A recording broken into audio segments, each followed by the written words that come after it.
Recording is live! Welcome to session number 12.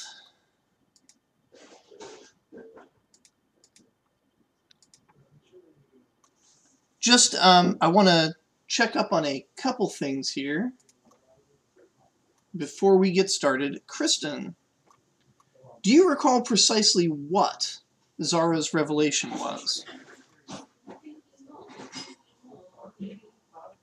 I am now needing to remember what you're referring to. So Zara, well, passed out on mushrooms, took the prodigy lineage.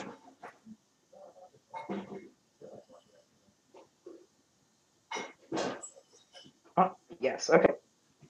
And actually seems to have more lineages than everyone else, for some reason. That's because they took a disadvantage and put in the... Yes, you put lethargic in as a lineage. We'll need to shift that down to the empty hearts. That's okay. Alright, so you took prodigy, and your choice for prodigy was revelation. Do you recall what your revelation was? I don't have the specifics. I was just looking back at my notes there, but ultimately I was going to go for something like she had some sort of premonition where she could see the future. Okay. I don't know exactly what she saw. I'm not sure. But basically, like, she got the sense that, like, this was something that had yet to happen when she had this, like, revelation or vision. Okay, in sorting out exactly what that is, I just want to open the floor here. Was anybody else's revelation future-centric? I know Nest had a revelation. Yeah, Nest was, very much future-centric. Yes. Okay, so we got two people had future-centric revelations. Excellent. Okay. At the moment, I am going to say that you both had the same vision. I don't know if you've shared it with each other or told each other about it, but both of them had the same vision.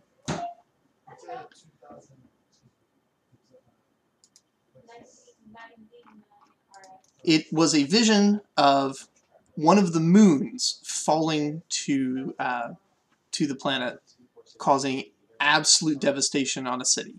Just completely destroying a city, wiping it off the map. Both visions were roughly centric to the city, so you got the city's viewpoint of the moon coming down on it and turning rock into magma, and and all of it ending in a very bright darkness. Sorry, which of Krista's characters is this that's having his vision? Zara. Needless to say, Zara is shook. Zara is what? Shook. Yeah, she's shaken by the dream. Oh, yeah. Okay. Yeah. That's the She's appropriate. been very shaken by this dream. All right. So we're going to begin approximately a year before the events of this adventure with another one of your characters, Kristen. This would be Sigurd. Sigurd is, at that point in time, at her castle in Garreton, and most of your more useful agents are out in the field. Cater and his new apprentice have gone off on an assassination mission to hunt down an Apthian general. I think the only ones that are of note that are there... Pelody has been lost for years. You don't even know where she is. She's just gone somewhere. You know she had an orphanage in the south, but the orphans themselves have all grown up and are wandering around. So, Azafu and Pyram are still there. They're up in their tower, working on strange inventions. Every now and then, one of your marksmen goes up and comes back down with a cut across their hand, as though some blood ritual was done, and a shiny new sniper rifle with glowing orange runes on it that doesn't appear to have a trigger. Except when you're wearing your glasses. When you're wearing your glasses, you can see the trigger, but that's the only time.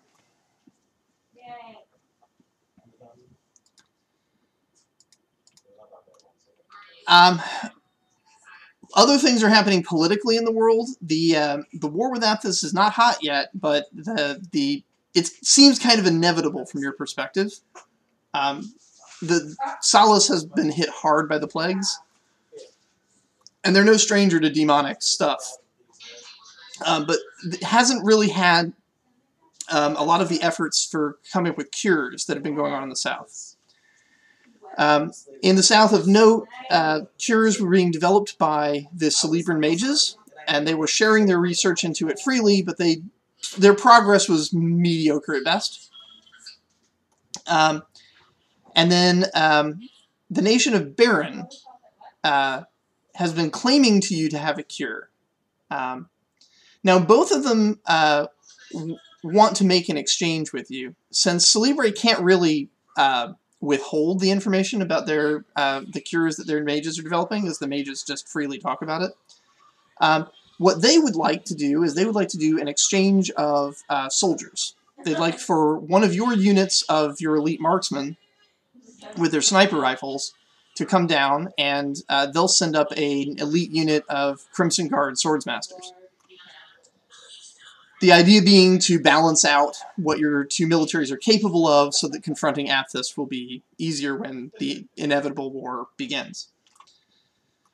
Baron, on the other hand, they would like your marksmen to come serve them and their purposes in exchange for curing plague from high-ranking members of your court. Now, your marksmen are not really widely known. It's not surprising Celebre would know about them because Celebre has an intense spy network that their Thieves Guild runs, so that's not like a shock. That Baron knows about it is almost certainly because you suspect that they are working with a time traveler who's bringing them information from the future.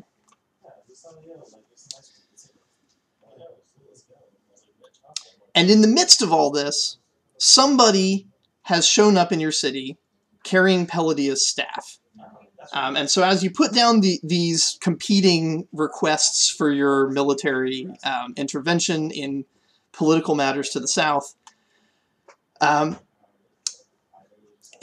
woman is brought before you who is clearly not Palladia, but has Palladia's staff in her hands.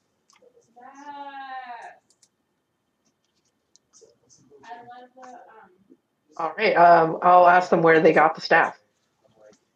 She tells you that Palladia gave it to her. She's also showing you respect.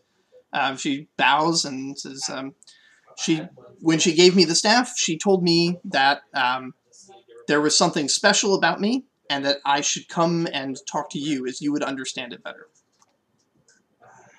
Interesting.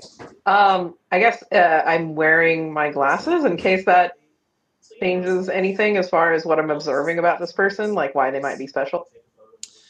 So there is I'm not sure how well your glasses show it. There is something going on with her, some kind of residual energy, but it doesn't seem like it's her. It seems like it's coming from somebody else. Shimmer can help you with this. Shimmer explains it as, at some point in her future, she's going to be at a Nexus event of people that are like you. People that are potential librarians of Thay. And that it looks like she's in really close contact when their powers awaken, and that it's reverberating back in time through her timeline. She says it's weird that Palladia could see that, but Palladia's always had weird sight powers coming from her Moon King connection.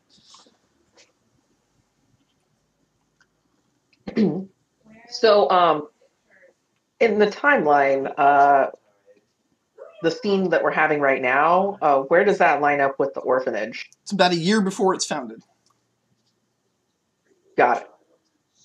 And what about did the kids come to the orphanage around when it was founded? Yes. So basically, whoever this woman is, in about a year, she's going to encounter whatever it is she's doing. She's going to encounter more than one person simultaneously acquiring the kinds of powers that would cause them to be recruited to the Thayan library that you escaped from. Cool. Okay. Yeah, I was just trying to understand the timeline as well and how this like synced up with the orphanage timeline.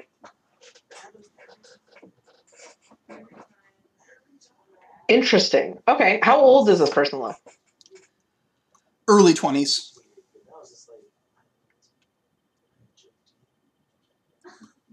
From your perspective, very young.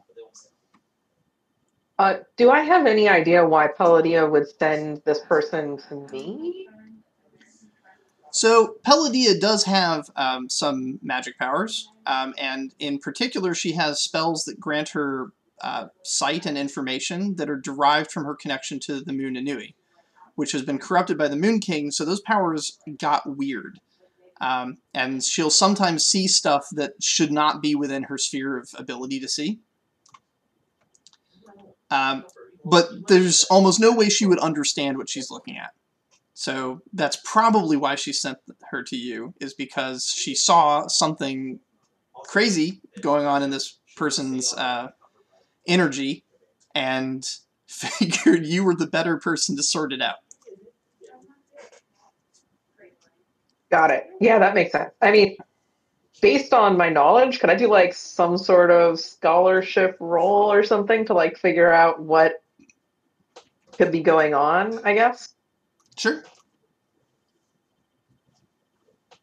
All right, just a second. I need to get my character sheet.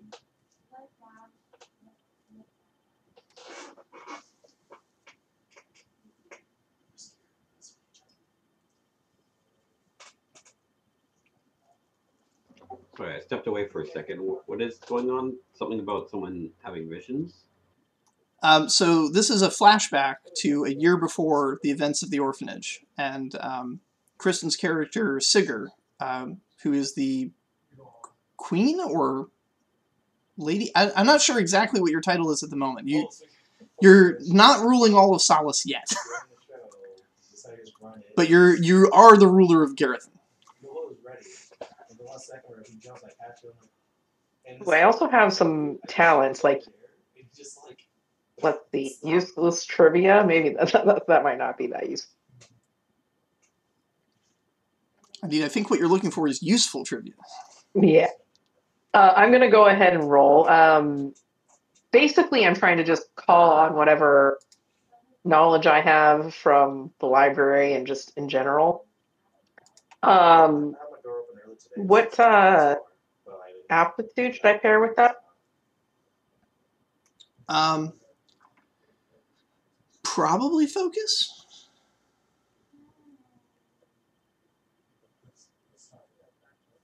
It's not... you could think of it as a puzzle you're trying to solve. That would be cunning. Or you could think of this as doing the research, which is about, continuously sorting through things that are wrong until you find the thing that's right.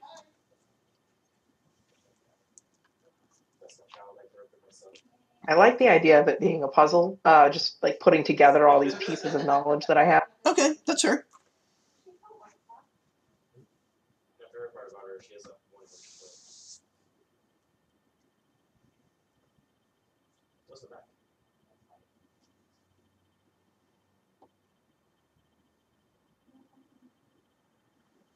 And then I have, as one of my items is a library, which is Q10. Is that realistic to apply here? Yes.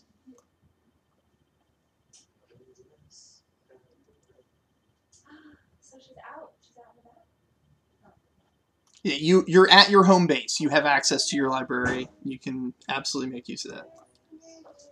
Hell yeah. Wow, that's the most epic roll I might have ever done. at least when it comes to pips. All right, so what is your question then that I'm to answer? I guess what would be useful is to try and understand what possible event or, like what could have caused this person to have this, like, aura, I guess, that's emanating around them that got, like, shot through time and space.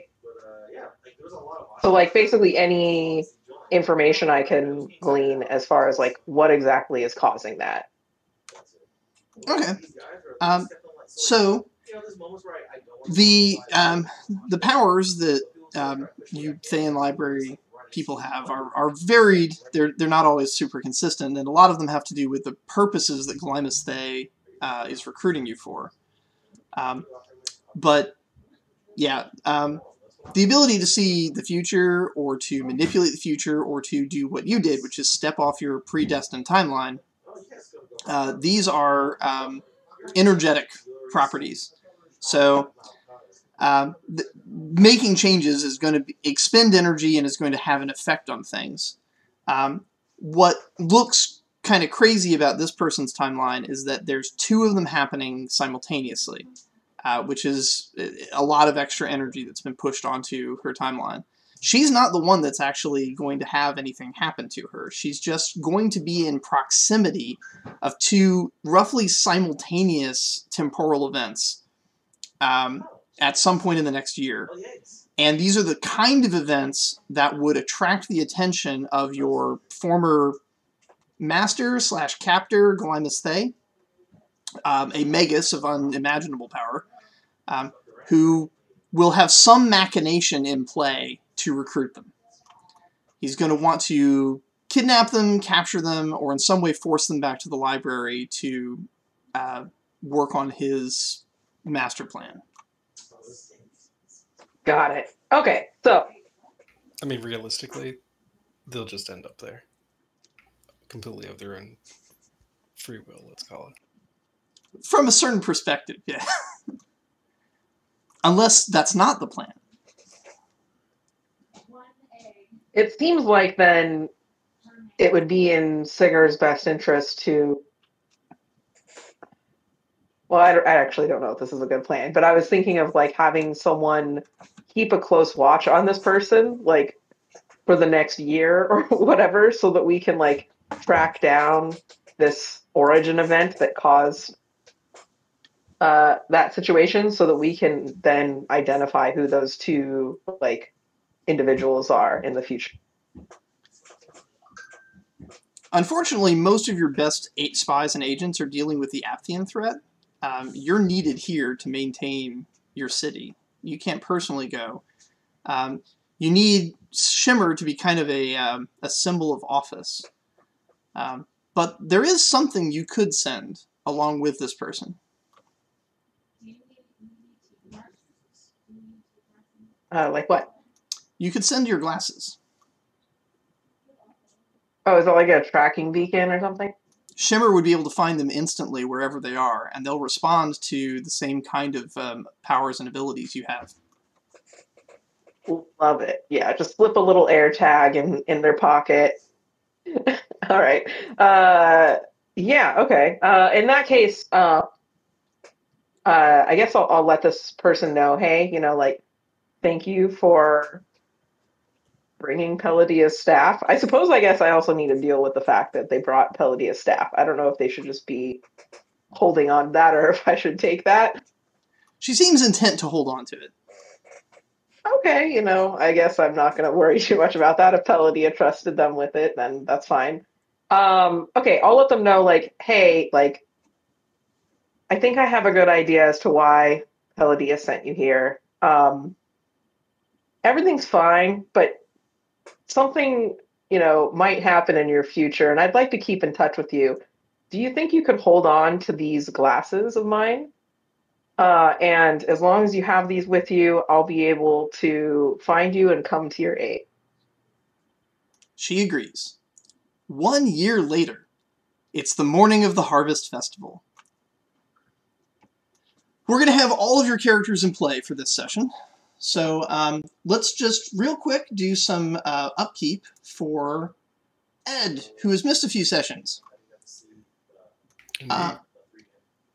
Importantly, we want to know if your characters have spent any experience points doing chores for anyone in the intervening sessions, and also we want to inform you that in a recent session, 2 sessions ago, hold on a second.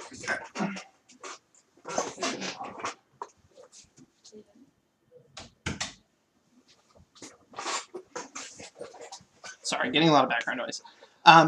2 sessions ago, the players did something remarkable, which was to return ice cream to the village, which had not been tasted for quite some time, by repairing a device that makes the salt needed to run the machine that does the icing. So that has made everyone quite famous in the village, and the children that did that chose not to take personal credit, but to instead credit the orphanage as a whole. So all of your characters have a renown. I did make a ruling that only the characters that actually did the adventure could spend that renown on experience points. But otherwise, it is free for you to use as connections, resources, special items, or several of them chose to turn local NPCs into mentors. Okay. My guys are kind of cool, I think.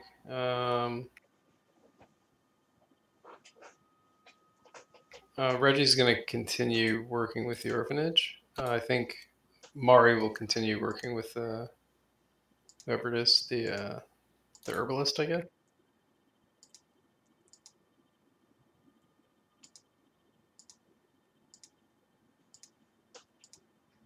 And Sherry will continue working with the captain. I'll just spend some random experience points on a bit of leadership and scholarship for those 2.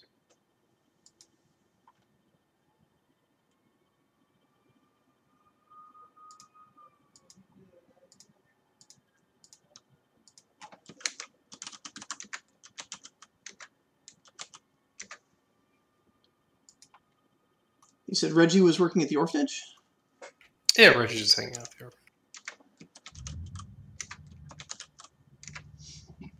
Okay, so Mari and Shari also got 3 pocket money from those 3 days of doing chores. Reggie was working at the orphanage, which does not give out pocket money. All right. Now, before the children choose what they're doing in the morning, there is a matter of import. There will be carnival games at this festival, as many performers and traders and other various fun sorts have come to the village essentially for the free food, but also to ply their trade. And all of them are going to want some amount of payment in exchange for it. And one of the characters here, one of the children, acquired a box with a fair amount of money in it. And whose money that is needs to be discussed. So I will let you guys go ahead and do that right now.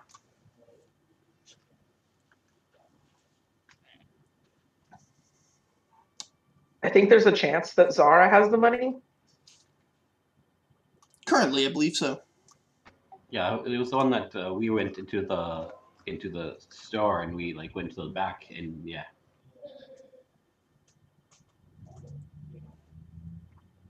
I don't think I took notes on how much money is there, but Zara can pull it out and say, "Hey, everyone!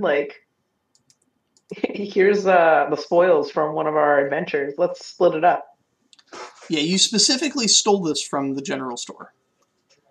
It has a significant amount of precious things in it. There's some gemstones, coins, and yeah, enough for everybody to have a little bit of something if you split it up evenly, or enough for one person to be incredibly wealthy on the scale of children. Yeah, and do we want to include I always keep on forgetting the 3 kobolds, or no, they were not kobolds. The 3 They're gnolls. The 3 gnolls. One of whom has a concert to give tonight. Yeah, it's gonna be amazing. Oh, sorry, what about the gnolls? Last session, you guys taught Mangra how to sing, or you hired / bribed / threatened some adults, some bards that were at the tavern a day early for the festival to teach her how to Some sing. unemployed bums to help out, okay? You know. Yeah. Yeah, I kept sticking things in the guy's pocket and it got him in trouble. But yeah, I was saying if we just split it evenly between all the orphans, including the 3 other children, then we can all have a little bit of fun that day.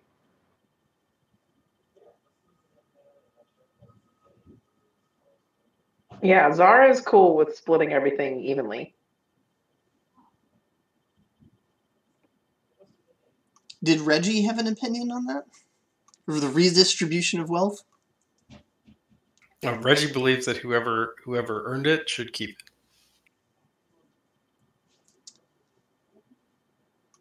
Arguably, the person who earned it is Pinkel, the owner of the general store, and Zara stole it. But That means she Yeah. earned it by stealing it. That's a form of labor, you know. But Pinkel was involved in a somewhat criminal, possibly, activity. This was the... Appropriated funds. We're Robin Hooding this shit. Yeah?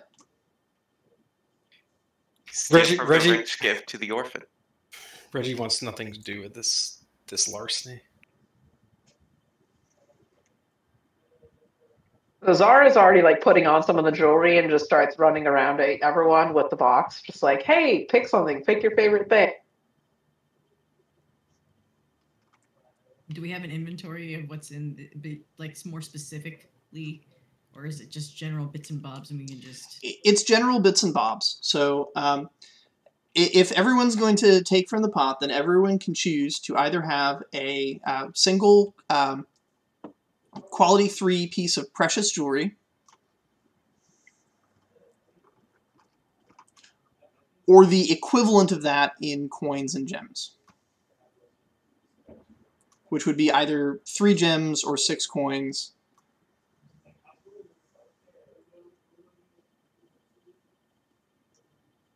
Would that be valuable coins? Yes, either 6 valuable Yeah. coins or 3 precious gems, or any combination therein.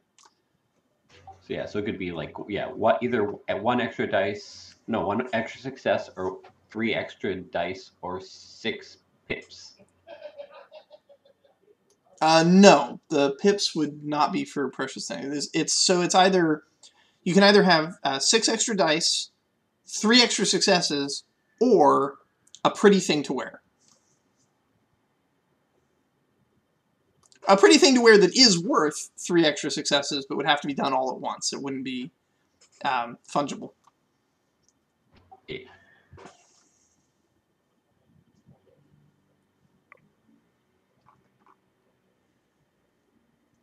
So sorry, I know that you've already said, but how much of under what category is this going under?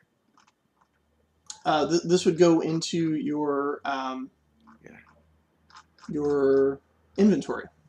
Inventory, but like, is this something special or is this one of Jem's coins? Well, you have a choice. So everybody's taking something. You can either take 3 gems or 6 coins, or you can kind of mix and match. A gem is worth 2 coins, so you can just kind of balance that out however you want. Or you can take 1 piece of jewelry that is quality 3 but has the precious quality to it.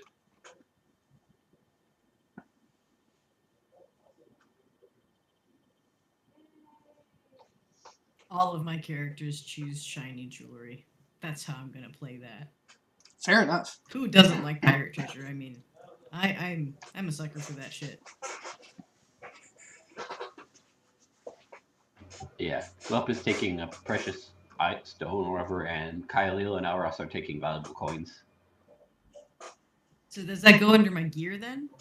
Or Inventory to the left of gear. so just one piece of jewelry. Yep.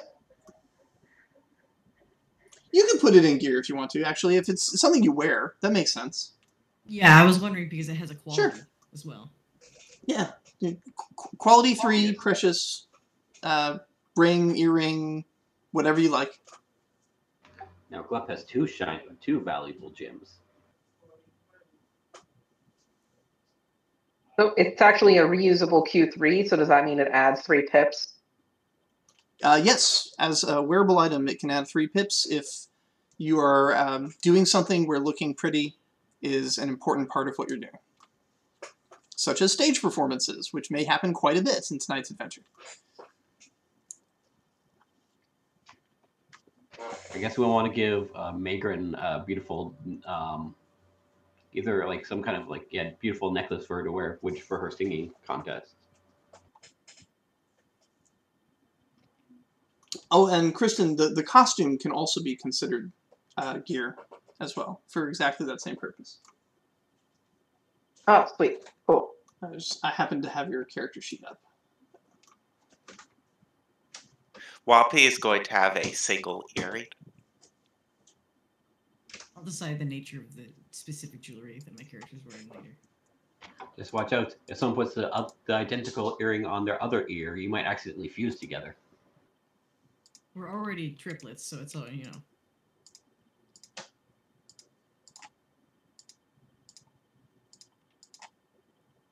Shari will take a sapphire necklace and add it to her initial amount of loot and booty that she's collecting over the rest of her life. Zara took a ruby ring, but it's way too big for her, so she's gonna like get some twine and like wear it like a necklace or something. Nice.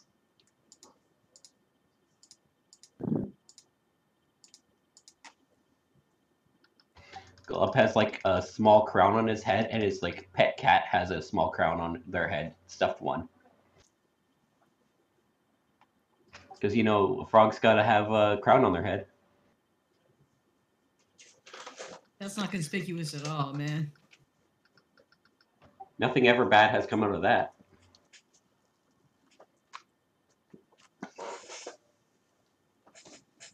That's just taking the gems and Araxi the coins.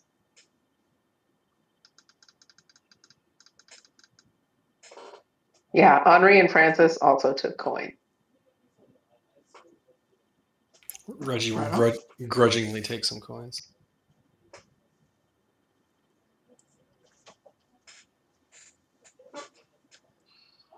You're a pirate like one of us now. So I'm going to invest this criminal money into something valuable and then make it grow. Sounds like Isn't that another crime? Use this as seed money to commit an even better crime. Capitalism. Yeah. It's almost as Like good. we're a free market enjoyer. Yeah, it's almost as good as stealing someone's tax evasion money. Alrighty.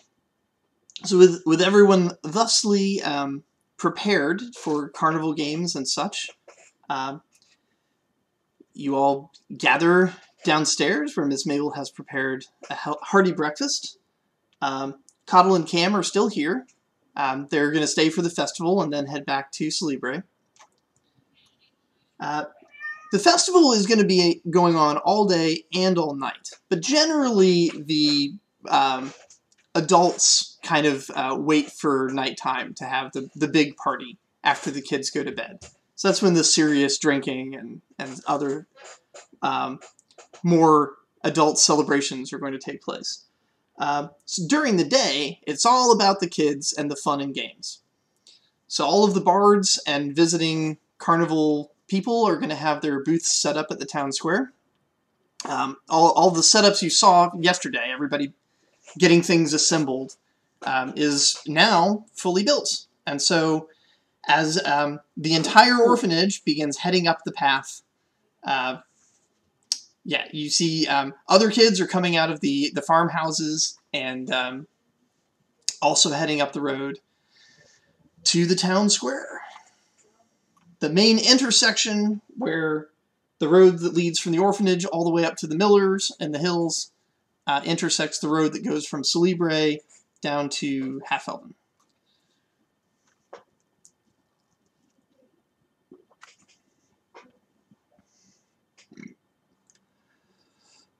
And it does look quite a bit different than it did yesterday.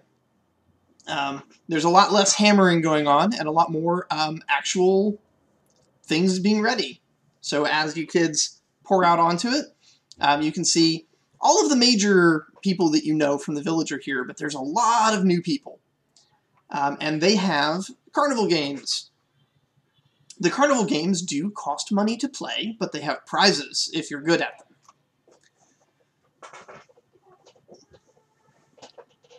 So one by one, we'll go through and see if anybody wants to play games of strength, games of accuracy. And then there's also competitive games, where you will actually go up against another, presumably child of your age, but we'll see what's available.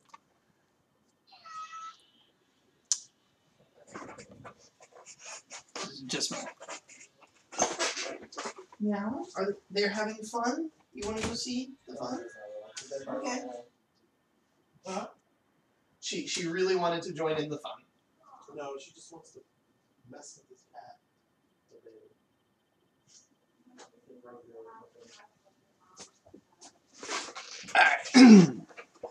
Alright. Okay. So, are any of the characters going to spend any of their coin or pocket money, depending on the game, on any tests of strength, skill, or competitions? Is there a game that would be particularly suited to acrobatic ability? There are competitions that are suited to acrobatic ability. One of the booths has a balance beam with some soft hay underneath it, and some padded sticks. And the idea is to see who can knock the other person off the balance beam without falling off themselves. It's a pocket money to play, and there's a little bracket, and the winner of the bracket gets a stuffed animal. Araxi is entering that. All right. Anybody else?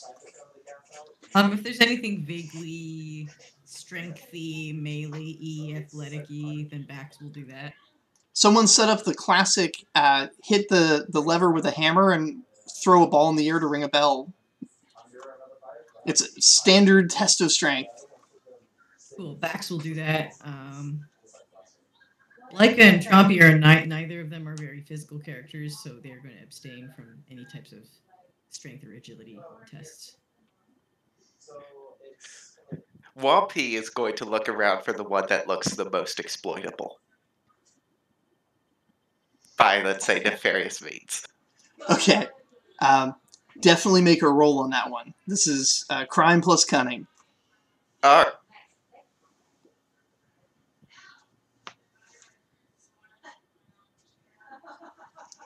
Two success.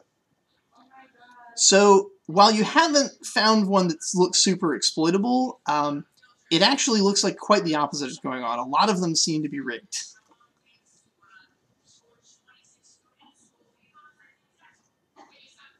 The house to win. Yeah, a lot of them have toggles so that the owner of the stand can demonstrate it on a kind of an easy mode and then toggle it into a hard mode. The strength test, for example, there's a little thing that the guy can shift that changes where the fulcrum is on the lever so that it requires more strength to make the ball go up than when the fulcrum's in another position and a small movement causes a large movement on the other side. So he can hit it and make it ring and then kick the thing with his foot slightly, and the next person to hit it is going to have a much harder time making the bell ring than he did.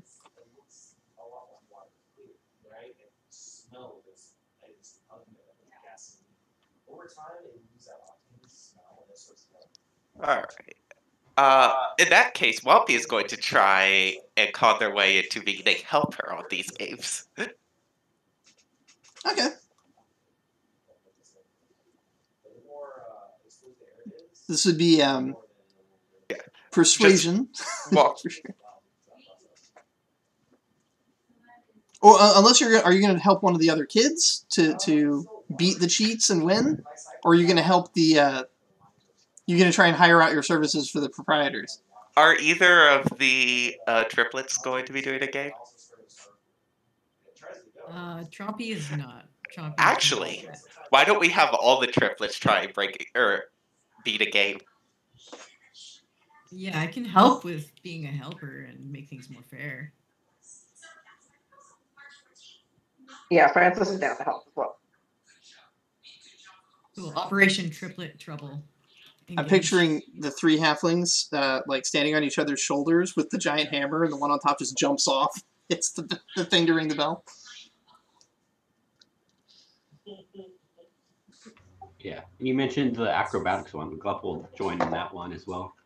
Okay, so we're going to have Glup and Araxi doing acrobatics. I'm going to start making the bracket for that. Zara's going to join in on the acrobatics one. You said that was one of the lowest coin?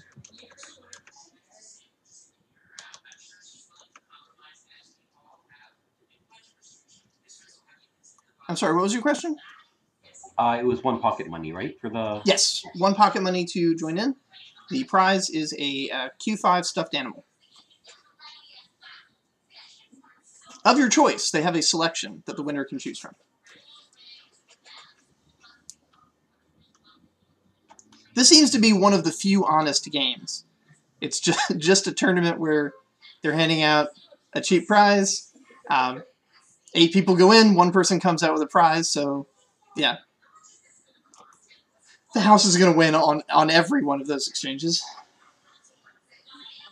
I'm wondering, like, Henri notices what Araxi was doing, like, investigating to see if there were any games that were kind of easy to win.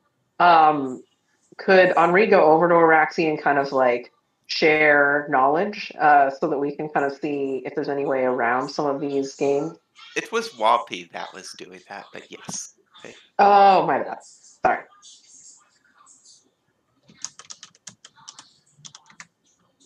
Okay, so it was Glup, Araxi, there was one other that was doing the competition. Zara. Zara. You're talking about the acrobatics one? Yes. Yep.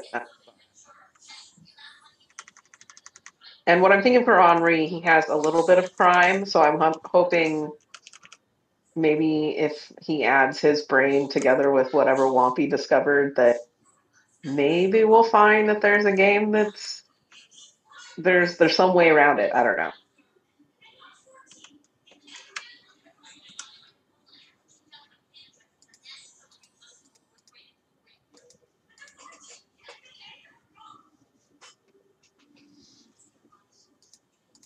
Okay, seeding the brackets, and then we'll see if anybody else wants to join before we resolve it.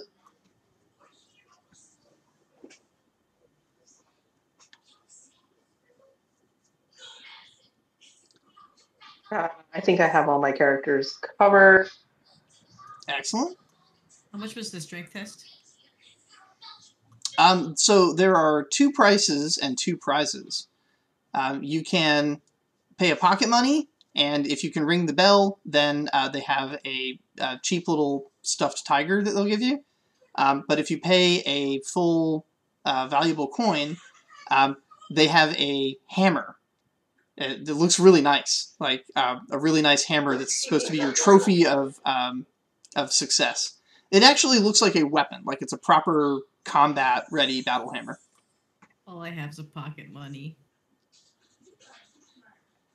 You can still win a stuffed tiger. My favorite part about it is how what you just do.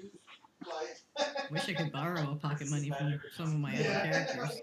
Because of the magic noise. I don't understand what the problem is. A sense of adventure? Sorry, I gotta close my door again.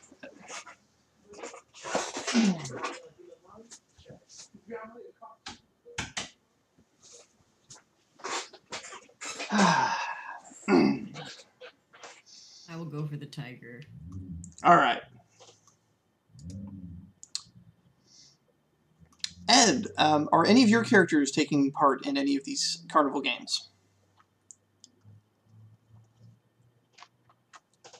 It's test of strength, test of accuracy, and the agility competition.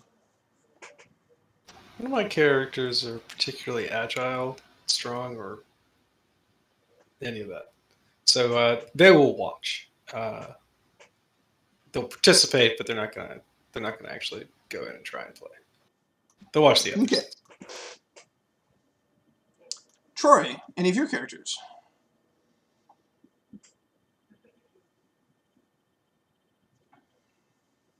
I will be right back.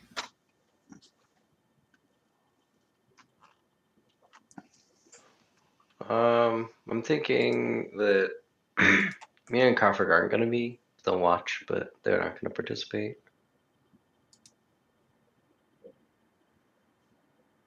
Okay. How much was it for the strength test? I forgot. Strength test has two prices. You can either pay a pocket money to try and win a stuffed tiger, or you can pay a valuable coin to try to win the hammer.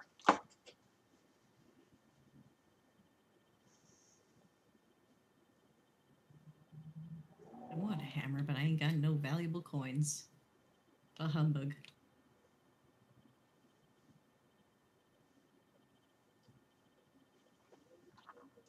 But who knows? Who knows if I could even succeed?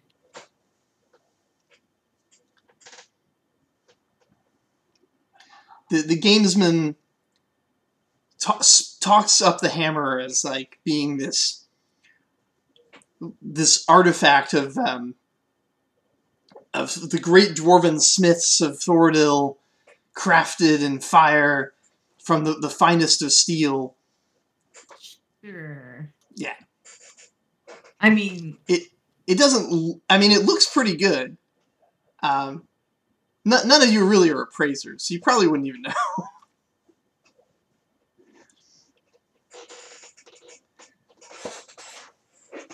the most important thing is the cool factor. It has the cool factor. That's what it's got.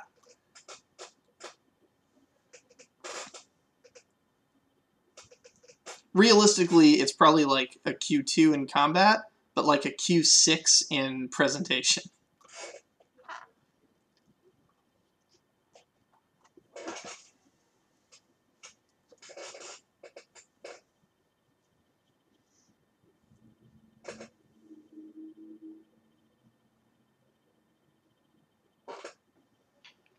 I'll have Chris's R just go for the tiger.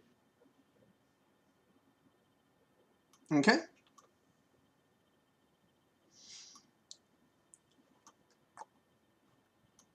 Tice, did you have a chance to get all your characters figured out? Not yet. I guess Kyleel will do the accuracy test. Okay. It is the throwing of darts. I guess they'll spend about pocket money. Okay. There's some little metal targets that have to be knocked over by the throwing of darts. And there's penalties if you knock over the wrong targets, as there's innocent civilians nearby.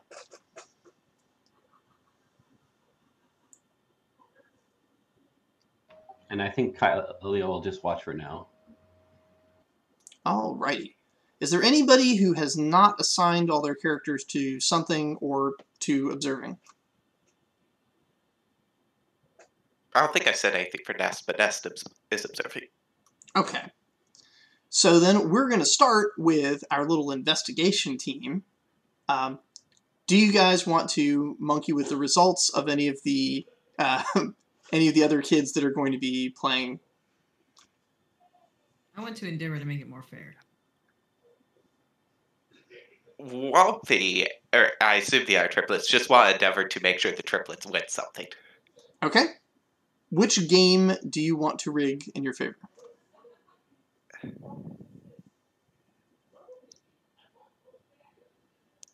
I'm thinking Maybe the strength test. the strength one. If we've got a valuable coin between the three of us, we can win the hammer. Let me I've see. definitely got. Yeah.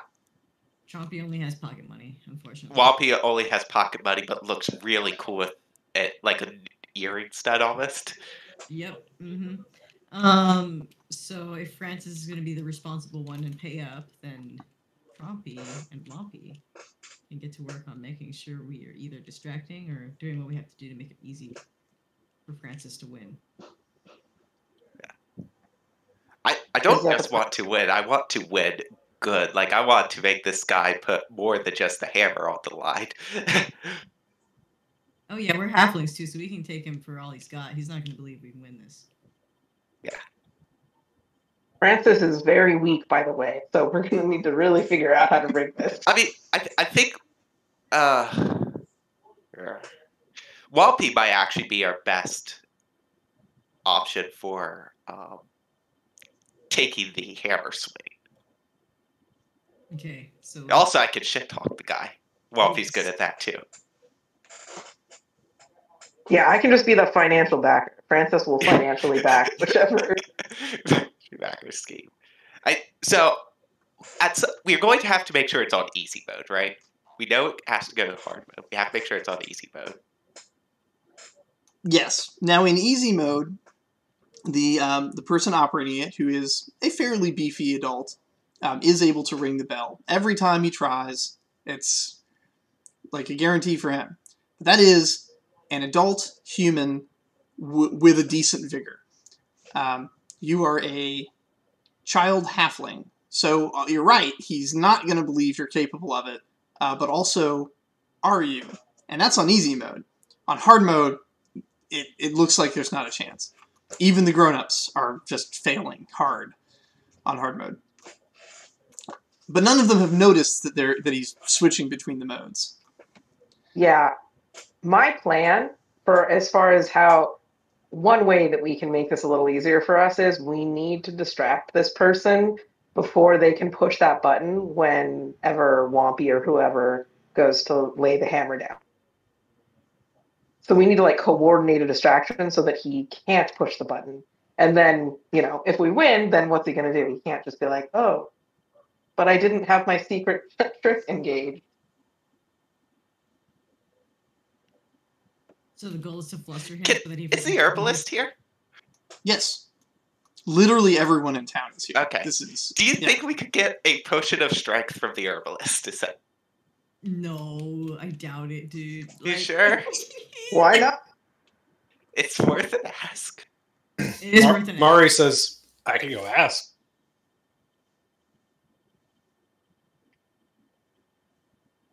It's worth asking. It is. All right, Mari heads over and says, talks to the herbalist, who she's probably on very good terms with at this point. Yes. And she says, hey, do you have herbs or potions that make people stronger? Can you make those? I can. I don't have anything brewed up at the moment, but I do have the herbs back there. You know what? If as long as you can, replace what you use, go ahead. Mari goes, okay. And I head back, and I guess I'm going to try and brew a potion of strength. All right. Chompy can assist. The crafting system. Yeah, if need be, Francis can also assist.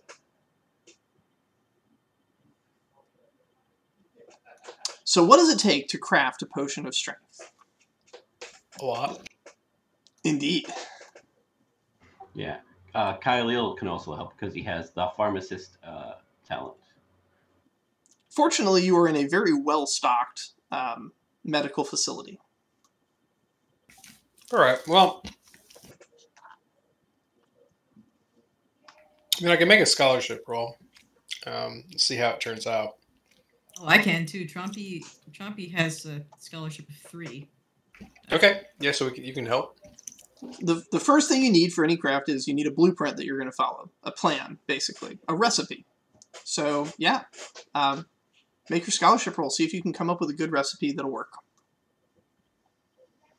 There is also a library specifically on herbalism here for you to access. So you may get 6 pips from access to that library for this roll.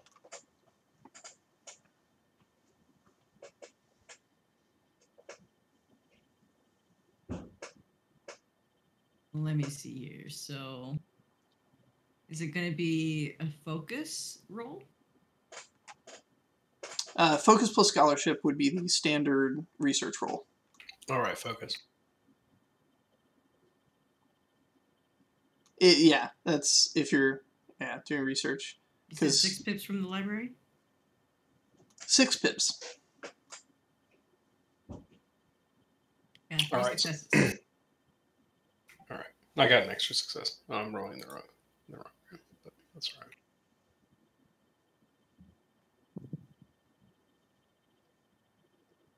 So I rolled 4 successes, but I missed a die, so I rolled a 5th. And Did you roll in the? I rolled in Talus. I'm silly. Okay. So here in session, we actually have a chat room that Ether's in. Yeah. I set it up and forgot. Okay, so I got 5 successes. Okay.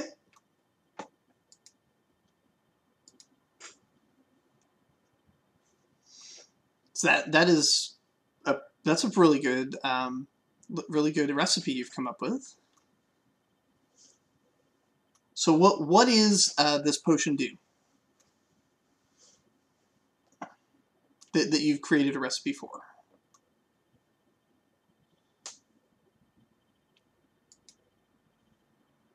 You get to keep this recipe as an item too.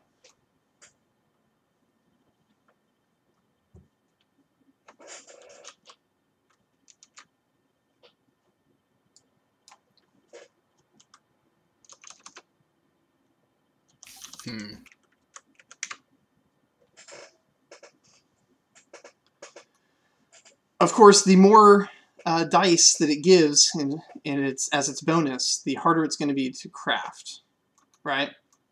Yeah.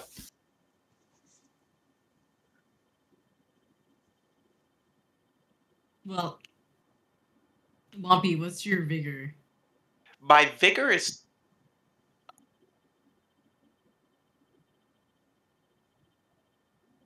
Sorry, your mic cut out.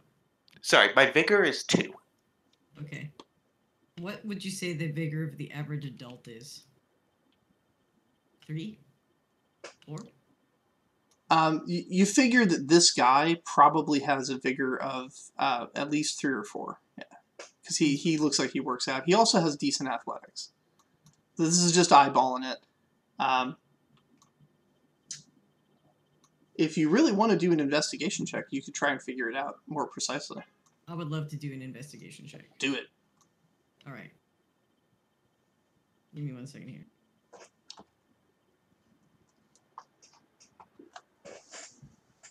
So, is that going to be perception, investigation, and then... And then any associated pips having to do with eyesight, anatomy knowledge.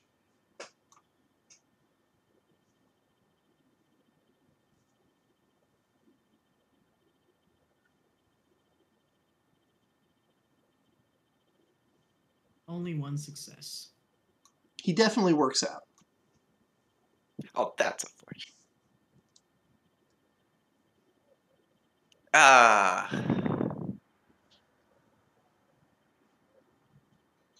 Wompy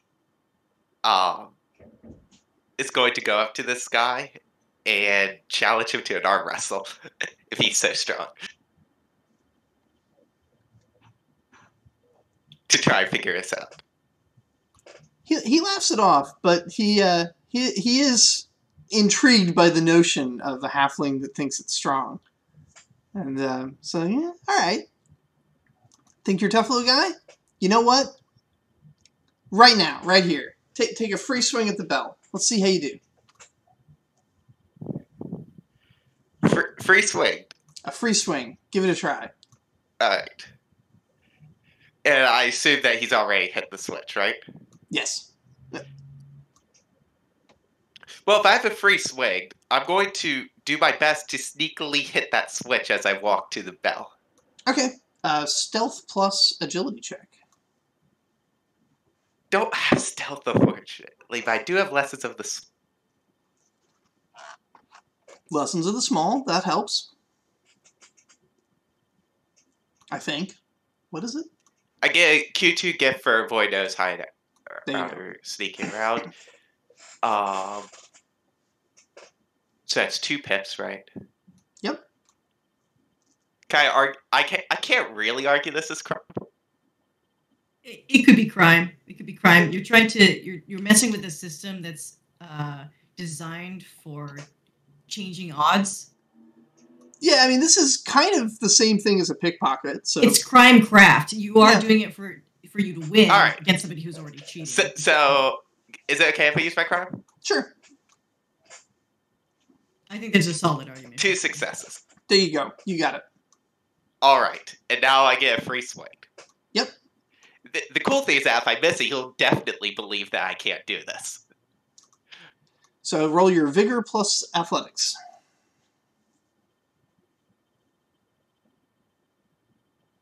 I don't think I've given Whoppy athletics. I have not.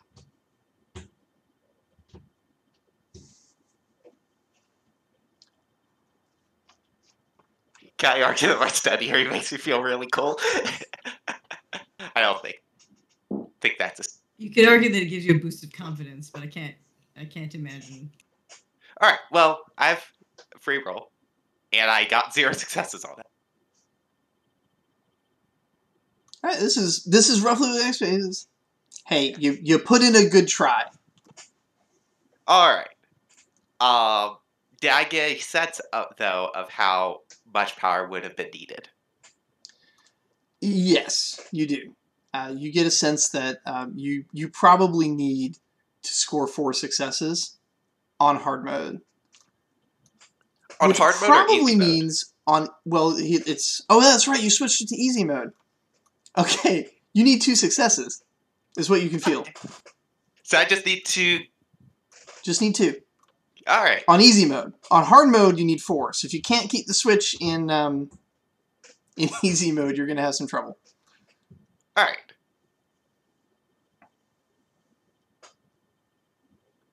So the question is, how does one little halfling get stronger in one day? Yeah, that's what we're working on at the. Has anyone informed Reggie of the switches? We can now. We want. So Reggie, Yes. Bax, who also wants the hammer, strolls up to Reggie and says, "Hey, so the triplets have been paying attention to these games, and it turns out they're totally rigged. Which, I mean, a man of your culture, you're probably not surprised by something like that. But can you believe that? It's disgusting." So, I assumed as much. I mean, do you have proof that they're rigged? Yeah, check this out. So, let me see who's talking to Reggie right now. Thought it was Bax. Yeah, Bax. Bax will take you over to watch the triplets doing their attempt, watching Wampy do their attempt to get the bell, and I tell Reggie to watch carefully the guy controlling the machine, and watch for small tells like tapping the machine and stuff like that. Mm-hmm. And so he sees them hit the switch. Yep. All right. Well, Reggie just goes over and says, "Oh, "This is a cool game. This is a cool game." Want to take a swing? I'm not strong enough for this. And then he kind of leans across the table and he says, if other people knew that this was rigged, they'd probably be pretty upset. And I'll just go ahead and make a propriety roll. Okay.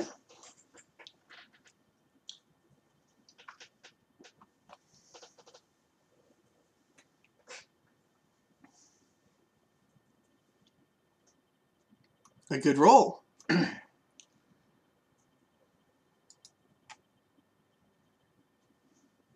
right. What's your goal? My goal is, I say, let one of the halflings win. I mean, or you could just let everyone win for the rest of the day when I tell the rest of this Harvest Festival that it's rigged. He says, all right. All right. You're on. But you keep this under your hat, or there's going to be trouble later. I shrug and say, I'm a kid. And then I point over at the woman with the staff and say, and that's my nanny. I think I'll be just fine.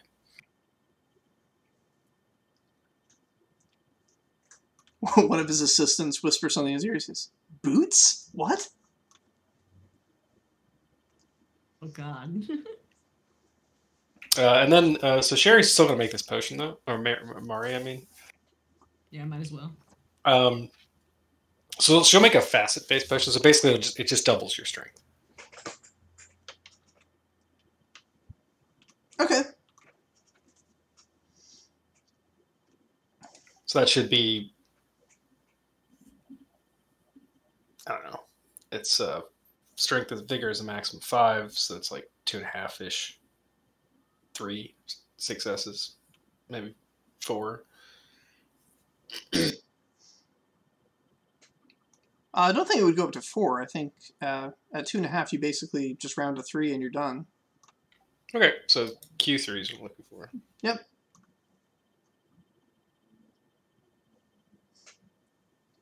Which would be focus plus crafting? Oh yeah, it's going to be a problem. Yeah.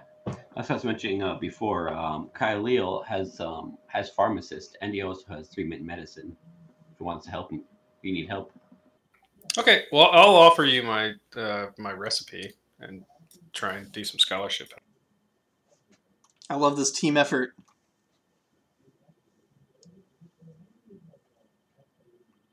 No one messes with our town. Not a lot of help, but that's my scholarship help. All right. I'd also like to offer my scholarship assistance here.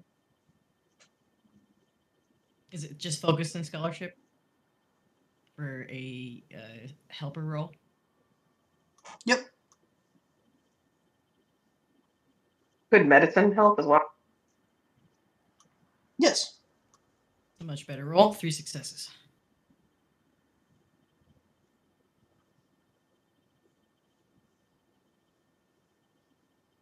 All right, you've got 6 pips coming your way towards this crafting roll. All right. I'm going to spend a medicine to immediately get 3 successes due to having medicine of 3. Oh, so you automatically succeed. All right. That's awesome. Yeah. Everybody around the table. So how do we craft this thing? Kyle just like, it's here, done. That's awesome. I spent last day just boosting my medicine and taming here.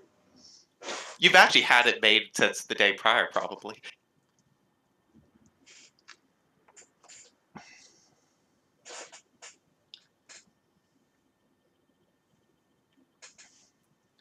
Okay, so here's what's going on. When you come out to make this roll, oh, is that the extra success? Yeah. Nice. Oh my god. So when Wampy goes to make this, between the strength potion, where you're going to be rolling 4 dice, it's going to be on easy mode, which only requires 2 successes, and he's going to lower the bell, which gives you an extra 2 pips on your roll. This is going to be tragic. So what's that? 6 dice and 2 pips? Oh no, because it's athletics, right? Okay, I've got something from Leica cooking up here. I've got a little cheer for you. Wompy, you're so strong. Wompy, hit that gong. There you go. I am gonna roll that. All right. Yeah. Also, this potion has honed, perishable, and ancillary. I got 3 helper dice coming Wompy's way for the leadership roll I just did. So where are we at? So it's 4 dice from the potion, 2 from my. Vigor, 3 from. Well, so the potion doubles your vigor. Oh, potion doubles my vigor, so it's 4 dice and then the 3 from that, so it's 7 dice, right? I don't think it gives you helper dice. I think it's just. Was pips, it helper right? dice or pips? Pips, unless you have some kind of special Pips. Okay, talent. Sorry. I heard helper dice, and I just. Sorry. And you've also got 2 pips for the bell being lowered, so it's a total of 5 pips. All right. You only need to get 2 now, right? Yep. All right, here goes. Hell yeah. Crushed it. You crush it. And this man, being in the business he's in, like complete poker face, doesn't shed a tear. Instead, he celebrates. And he uses you as a way to promote his game. He picks you up, and with the hammer over your head, he carries you around and says, "Behold the winner of the strength challenge! Can none of you match the strength of this mighty halfling?" And Wolfie whispers in his ear, 25%.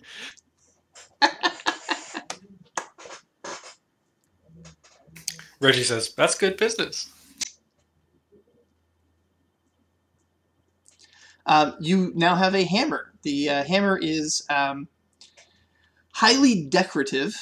As I said, it's basically a Q4 warhammer, except that for purposes of appearance, it's Q6. I know I said it looked like it might just be Q2. It's actually not.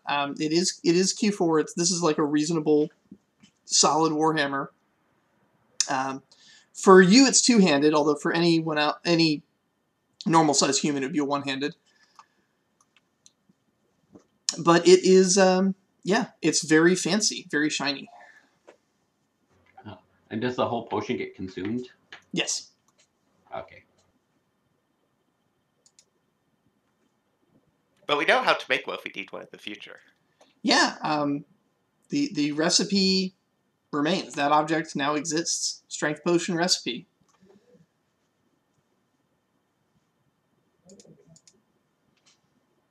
Alrighty.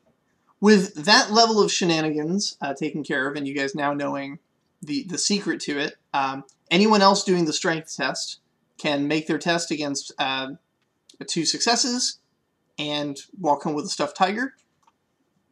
Max would like to walk up. Roll your dice.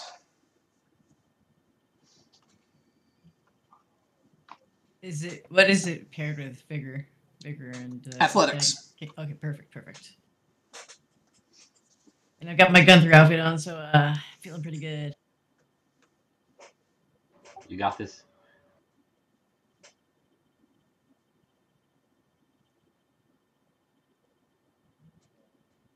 That's 1 stuffed tiger earned.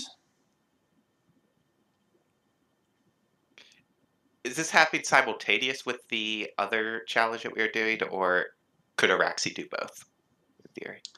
Roughly simultaneous.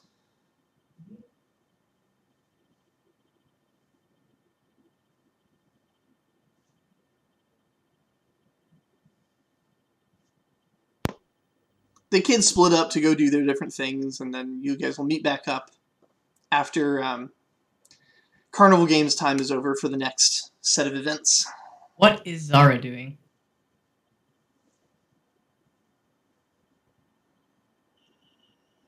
Zara is competing in a bracket tournament of knock someone else off of a balance beam. Cool. My remaining characters are gonna go watch that. Right on. How long does it take? I assume that Bax does their thing and then goes to the competition to watch. Like I said, it's all kind of happening simultaneously. Okay. Cool. But I am but one GM, so Oh, no worries, no worries. we're going to handle them sequentially. But yeah, For sure. Narratively, these are all happening at the same time. Oh, looks like we had a miss there from one of the characters. Yeah, Chris is our fail. All right, that's all the hammer attempts. We also had the dart game. Because the method of cheating on the dart game was not decoded, it is difficulty 4 to succeed. That's for the hard mode, right? Yeah. No one figured out what its mechanism was. But Is anyone playing the dart game? At least one person is. Yeah, it was Elros. Copper, a pocket money. Yeah, so it's this is agility plus throwing, or perception plus throwing. Both work. Henri was not doing anything in particular. He was just observing. Could we say that Henri had been observing this the dart game? Sure. Basically, Henri noticed that people were trying to figure out how the games were rigged, and went to the dart game since there wasn't anyone there, and was paying really close attention to the attendant and any actions they took, to try and discern what might be the trick to the game. Okay, make an investigation check. Investigation plus cunning. Is there any way to argue crime? To argue what? Crime? Yes, crime, no problem. It is a crime what they're doing. Or it should be.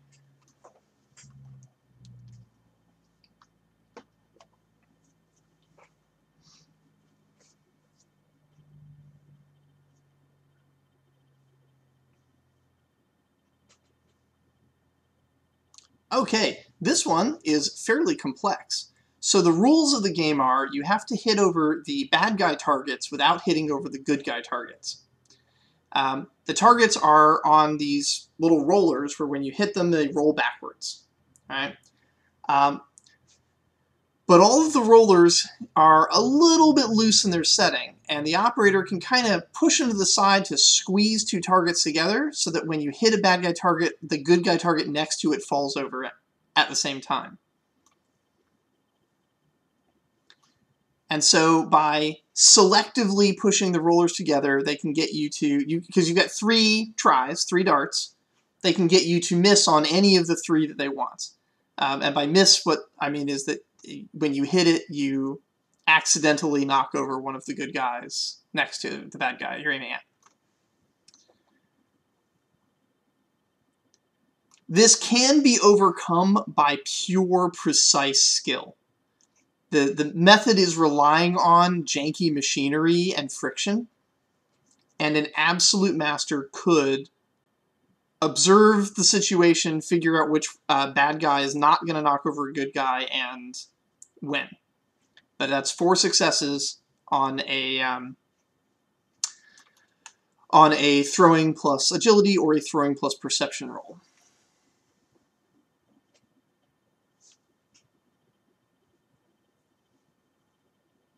And then is there any way we can, it sounds like it takes some action from the attendant to actually cause that to happen. So again, kind of like we did with the other games, maybe there's some way that we could have someone distract them or prevent them from doing that just when Elros is shooting the shot.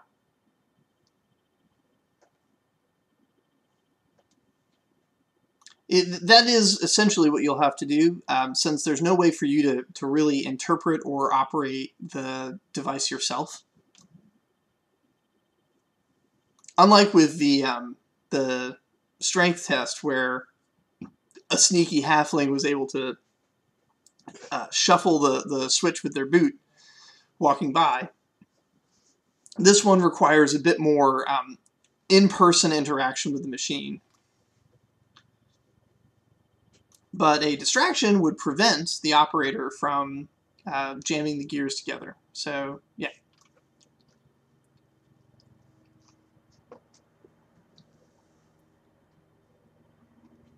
Cool. I don't know. The only thing I can think of that might help is sending over like someone to distract this person, because like I don't know if a kid would be able to get their attention, but maybe an adult, and have some sort of fake reason why we're sending that adult over. So like I don't know, maybe tell on them, like tell Miss Mabel, oh hey, like that attendant over there was being really rude to some of the guests. I think you should go and talk to them. Okay. Which are you going to use Miss Mabel as your target? Yeah, I'll go with her, and hopefully I can convince her. Okay. You don't need to roll to convince Miss Mabel. If you tell her that an adult is not being nice, she believes you by default.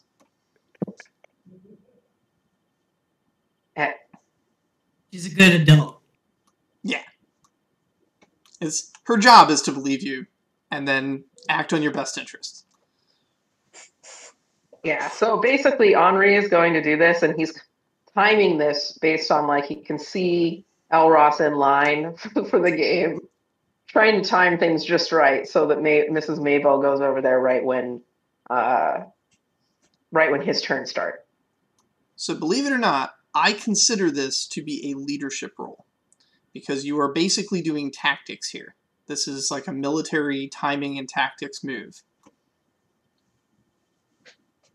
Excellent. All right. And then what might be the aptitude? Perception. It's all about timing. All right. I'm going to do my best here, but I've only got 2.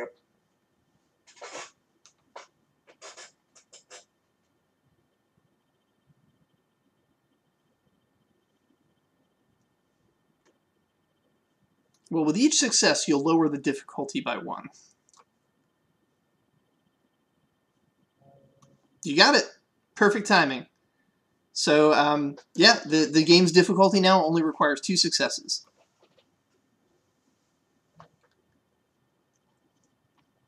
All right, here's hopefully, because I don't think Matthias can give me any pips in this. Get my Matthias costume.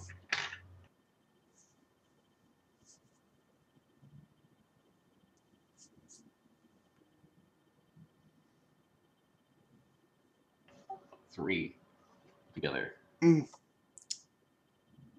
Well, I was paying a silver penny, so, or the lowest one, so technically the difficulty was 2.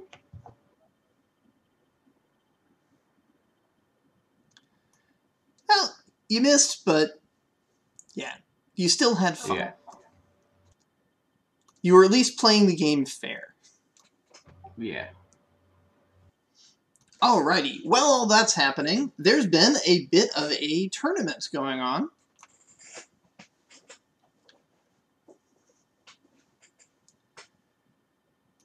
So in this tournament, of course, cheers from the crowds are nice, but distractions are dangerous. Not like actual physical harm dangerous, but just you might get knocked off. Alright, so first round is Glup versus one of the children from the dairy farm.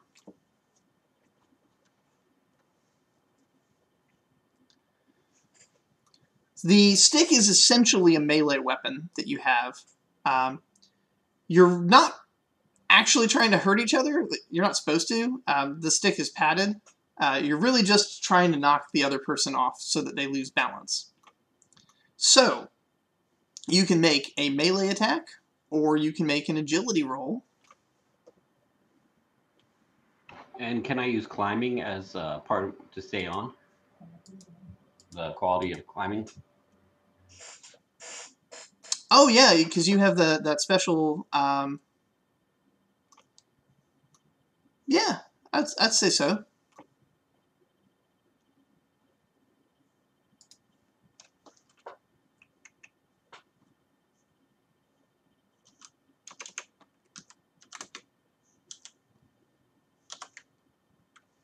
I was almost thinking of attempting to use crime, but I think I'll just do it with my agility.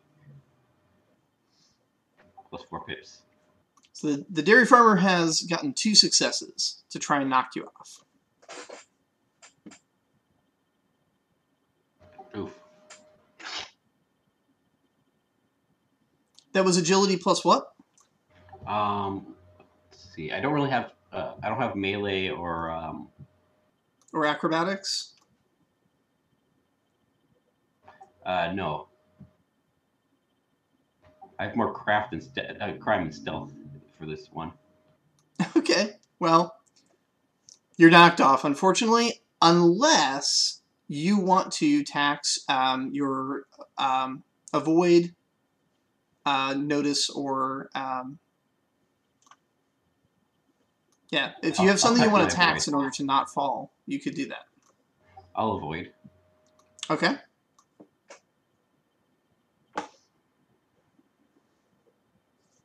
Then you guys swing again.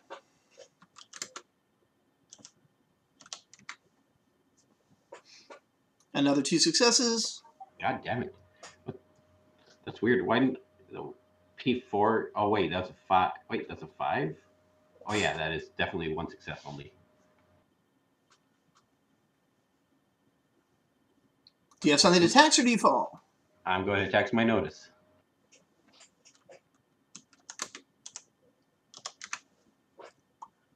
Only 1 success to beat this time. The farm boy has stumbled. It's a tie. You clasp sticks in the middle and struggle for a moment before backing away. One of these days. Oh no! No, I can't win. I don't have any more notice or void. You can jump down and concede instead of taking the tax. It's soft hay. It's not really going to tax you. You can just take the hit. Sure, I'll fall. All right. Farm boy advances. Next up is Zara against one of Grammy's grandchildren. How much pocket money is this? 1. Cool. What? So this is this an acrobatics? This can be acrobatics or melee. You can approach it in 2 different ways. Rolling.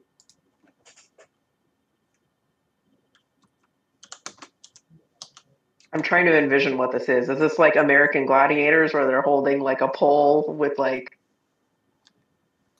Kind of like that. It's a really low budget version of that. So they've got some soft hay for you guys to land on when you fall, and a balance beam just between 2 posts, basically. It's maybe a couple feet off the ground. It's not something serious, but it's a thin beam. A little bit bouncy. And you guys have sort of a bow staff, basically, but that's been wrapped with like a padded cloth so that you don't actually hurt each other. Got it. Are there any rules? No hitting the head and knock the other person off. Those are the rules. Mm-hmm. What about using your body instead of stick? Absolutely allowed. All right, cool. Okay. Great. So Zara walks out. She's rocking the Randy Gear Hands costume, of course, and approaches this much like with the fervor of a WWF wrestler. So kind of just jumping out, like hamming it up with the costume. She's got like dried up, crusty, hard bread rolls that she saved from dinner that she's like miming are like grenades, basically throwing them, off towards the opponent, not trying to hit the opponent, but just just showing off before bouncing onto the balancing beam and getting ready to fight. And I guess I was gonna try and see if I can use throwing. My thought here is that my starting move will be to throw the thing in my hand like it's a javelin in an attempt to hit them, kind of like on one of their legs to kind of like have them lose their balance, basically. While you suspect that the adults who are supervising this activity might frown upon something like that because somebody might actually get hurt, there's nothing stopping you from doing this. So go for it. Yeah, I'm just, I'm a kid, so I'm ready to feign innocence.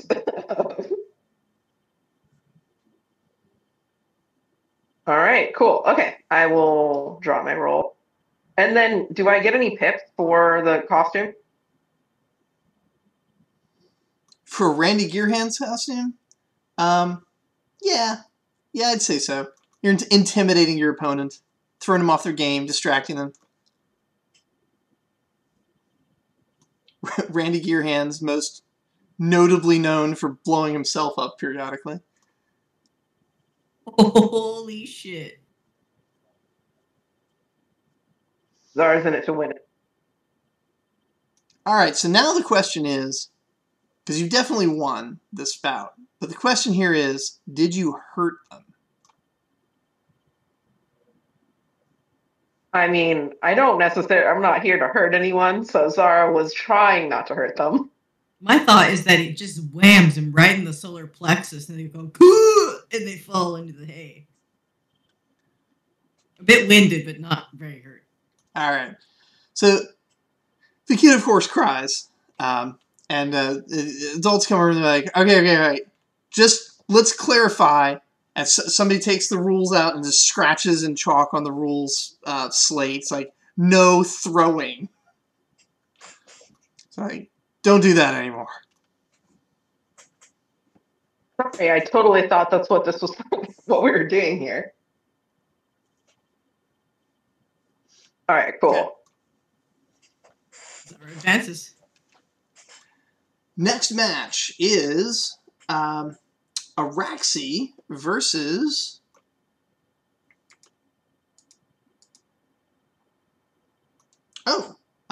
Araxi versus one of the kids over at the barley farm. All right. So, Araxi, first thing I want Lorpin to be in my corner, giving me encouragement, giving me advice, basically like how a boxer goes to the edge, like has their trainer with them. That's Lorpin in this. Okay, no problem. I don't know what that gets me, if anything. Good advice. Emotional Right. support. Lorpin is also a Anu.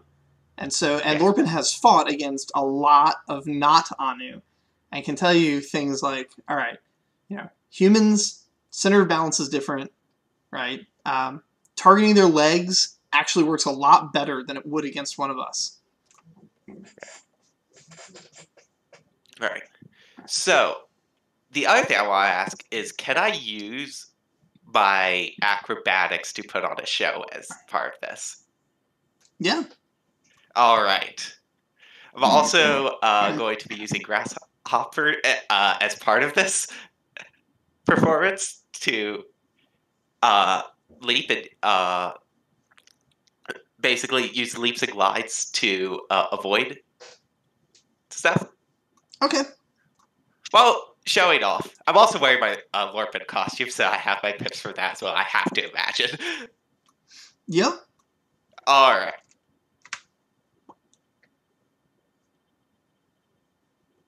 I think you're going to thoroughly embarrass this child. I think so. I do have a sharpened stick, but that feels cruel.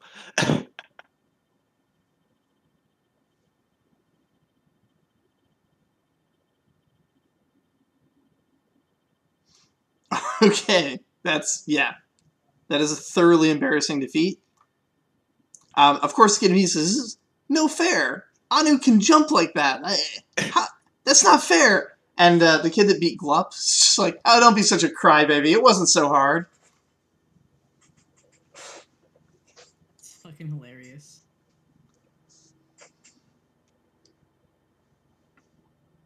All right.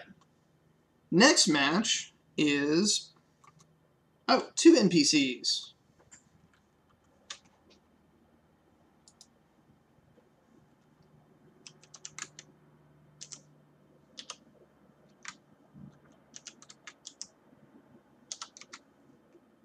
Wow. So the big bad guy that was supposed to be a challenge just completely got creamed in his opening match in an upset by just another kid. So one of the kids who was supposed to be, he's a little older, he's kind of a bully. Yeah, no, he's out. He's not even going to participate. Okay, so we're up to the semifinals. So it's the farm boy that defeated Glup against Zara.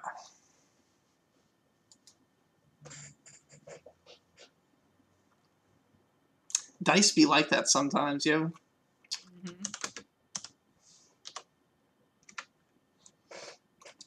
Zara, you're up against 2 successes, and you are no longer permitted to throw your weapon.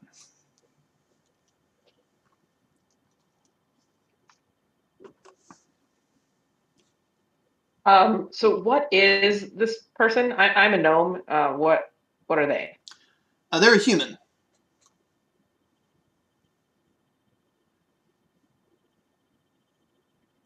So was your last opponent, too. But this one specifically is the dairy farmer's kid that defeated Glup in Glup's first match. All right, great. So my strategy this time obviously will not include throwing because I don't want to get kicked out.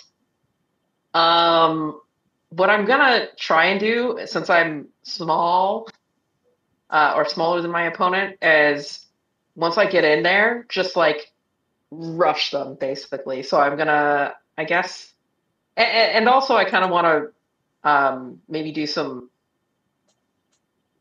I don't know, cartwheel type things across the Some acrobatics. yeah, some acrobatic type stuff. So so I am gonna lean on my acrobatic, Okay. but I want to kind of throw them off, you know, as I'm rushing towards them basically to attack.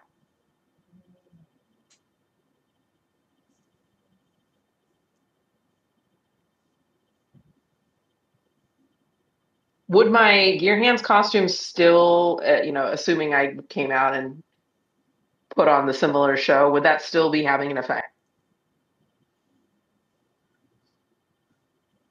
Yeah, I'm presuming that you're still like, I mean, you won your last match, so you're still getting the crowd cheering, excitement. It's all about showmanship, right? I feel like what I know about Randy Gear Hands would have him be a heel. All right, so that is a tie, meaning neither of you knocks the other off.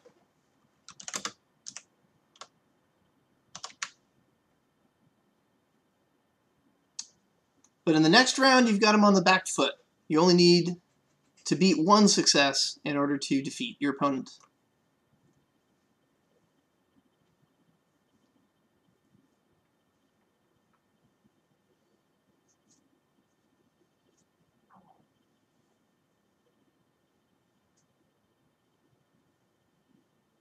All right, there goes nothing. There you go.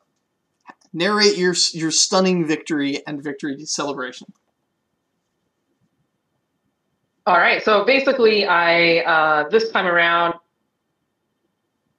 similar to how I approached them in the second round, I'll kind of like do some like somersault type stuff heading over there and kind of swoop the pole under their legs, basically. I'm basically trying to knock them off by hitting them, sweeping them on their legs.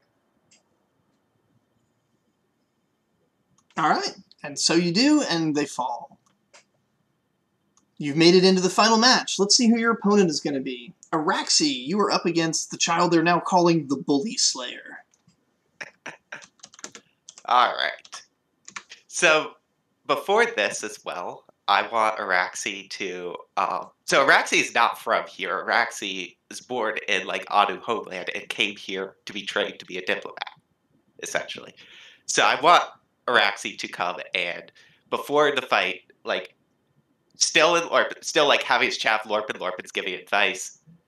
You know, a go get him tiger sort of like thing. But Araxi's going to do like a little ritual from that they remember from being a very small child. It's not accurate, like entirely accurate, but it's going to, you know, be something that none of these kids have seen before, essentially. Okay, something exotic and interesting. Yeah. I don't know if I should roll anything for that for pips or anything, but if you're trying to accomplish something with it, then I'm trying to accomplish like an even higher degree of confidence. Like Araxi's already right high, but like has an even higher degree of, you know, I could do this. It's just so locked in, essentially. In that case, yeah, we'll let the dice decide if it worked or not.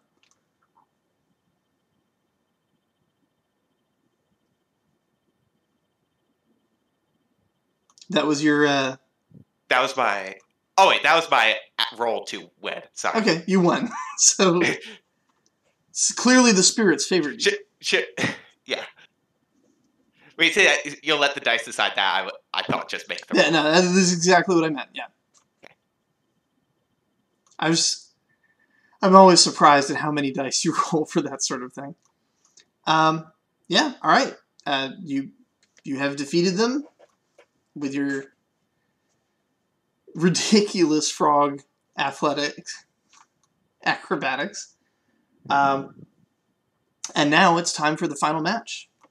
Zara versus Araxi.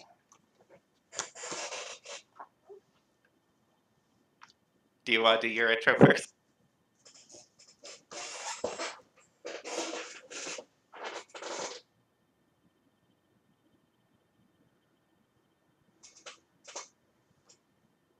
Sorry, my push to talk was taking forever to engage. Sure, yeah. I guess Zara's going to come out doing the typical Randy Gear hands, hamming it up. She saved a couple of those dinner rolls, so chucking those out into the crowd, who hopefully maybe is cheering a little bit here at this point. Yeah, and just pounces onto the pole, ready to attack.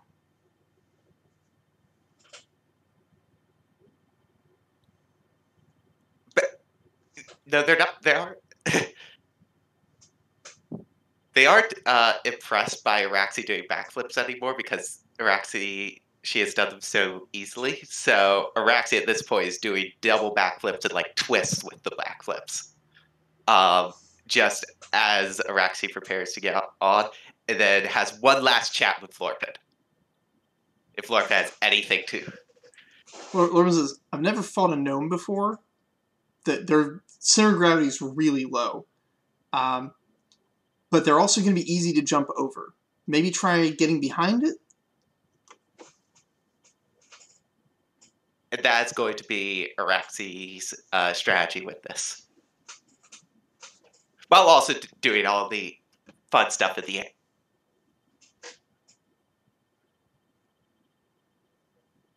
All right, let's see both of you do your rolls.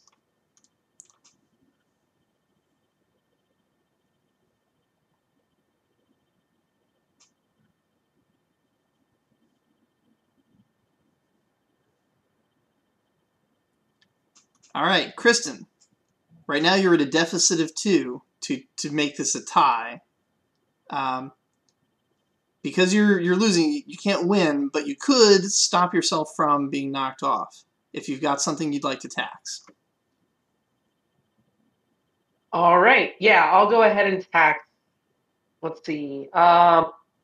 You can tax avoid. Notice. Well, I guess I'll tax avoid. Okay. Can you tax it by 2 to cover the whole cost? Oh, it's 2? Oh, in that case, I would need attacks, avoid, and notice. Okay.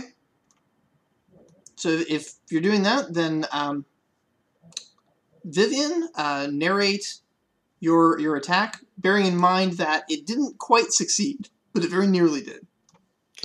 So basically, Araxi like gestures for you to do what you did to the prior one, to like come at her, charge. And then as you charge, Araxi basically just backflips over you, lands it, but lands only on 1 foot rather than 2. And by the time Araxi's gathered the balance to swing, you have just slightly turned around so that you catch yourself as you fall. We're about to fall. Exciting. Do either of you want to change up your strategy before the next roll? Another chat with Orphan.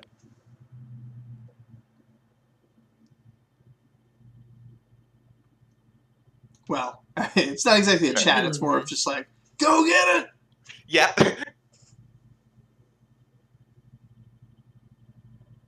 Yeah, I'm trying to think if there's anything else. I'm pretty sure I'm going to have to stick with... Actually, I am... Oh, man, I don't know if I want to try this, but... Yeah, actually, there's no... Okay, I'll try something new. I'm going to use Vigor. And basically, I'm planning to do a charge maneuver at their legs. Okay. Kind of like a football tackle sort of thing. And hopefully it doesn't result in me also falling off of the beam. So Raxi is expecting a charge again, but it's pretty much just going to stick with being really athletic.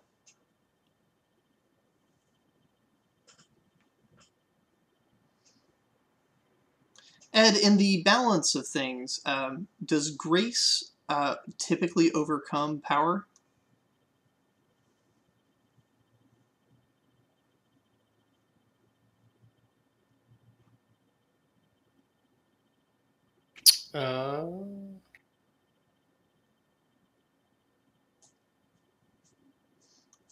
I'm pretty sure it does, but I'm just double checking. I'm pretty sure grace beats power. Power, yeah, and awareness beats grace. Hmm? Yeah, grace beats power, awareness beats grace. Right. Okay. This only matters when in the post-roll situation when you're making taxes, but yeah, since you're switching up your tactic, yeah, a direct charge will have some disadvantages against somebody who is using agility. I mean, using vigor will have a disadvantage against someone using agility. Yeah. Using perception and I think would have advantages. Cool. I'm still going to go with that approach, but rather than it being like a football tackle, I have something else in mind, but still charging and, yeah, basically like charging and then like, my thoughts are I want to try and pull off a bowling type maneuver where I slide on the beam, like run, jump, slide on the beam towards them in an attempt to knock them over like a bowling pin. All right. Alrighty, let's put dice on the table, see what happens.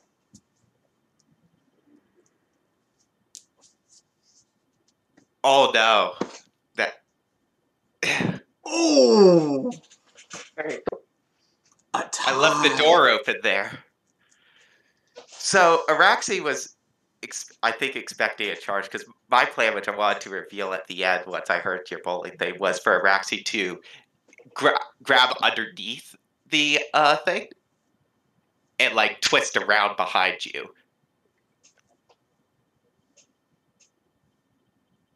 So, but yeah. Maybe we just both clashed into each other and nothing happened, or I'm not sure what a tie constitutes. But Ultimately, nothing happens. I think in this case, you charged.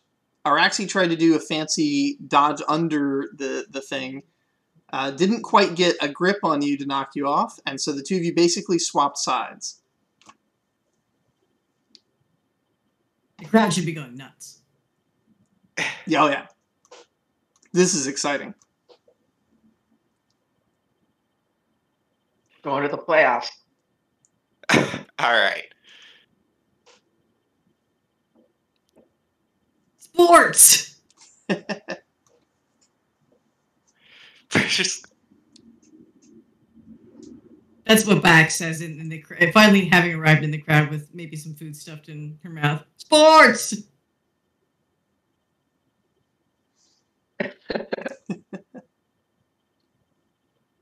All right. So we have another round. Yep. I will be doing something a little bit different this time. all right. Araxi's plan this time, I think, having missed on the other one, is to use Gift of the Sky, basically to hover, kind of. Like, they're still falling down, they're still gliding, but for the short period of time that they need to be up there, they're going to be hovering, essentially. And is going to basically wait for you to commit, and then come down to knock you off.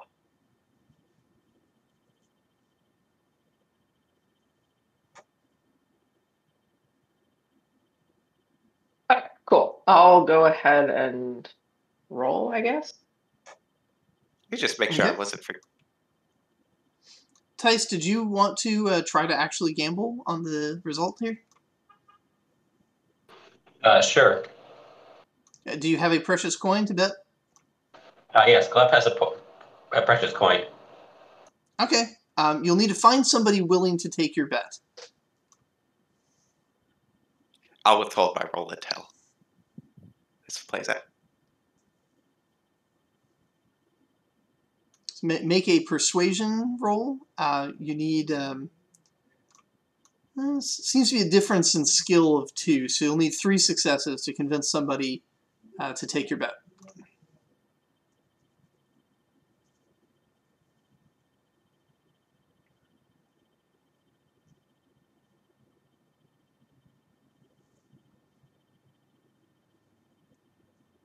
Persuasion plus empathy.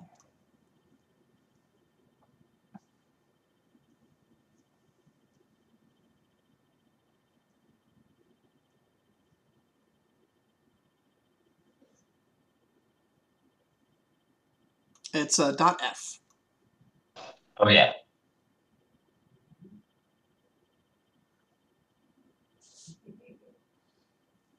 Unfortunately, you're not able to find anybody that's willing to bet against the Anu that can literally fly. But it was a good thought. All right, let's see the result of the roll. All right, Kristen, unless you can make up a difference of 1, you might be falling off. Yeah. Hmm? I don't think I can. I mean, unless I don't know how I could do that. You would have to tax something. Also, aren't they at disadvantage? Did you roll vigor or agility, Kristen? Agility and acrobatic. No, not at disadvantage.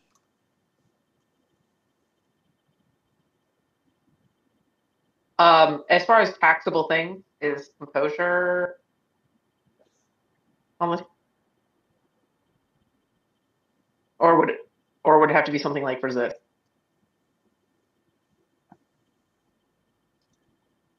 It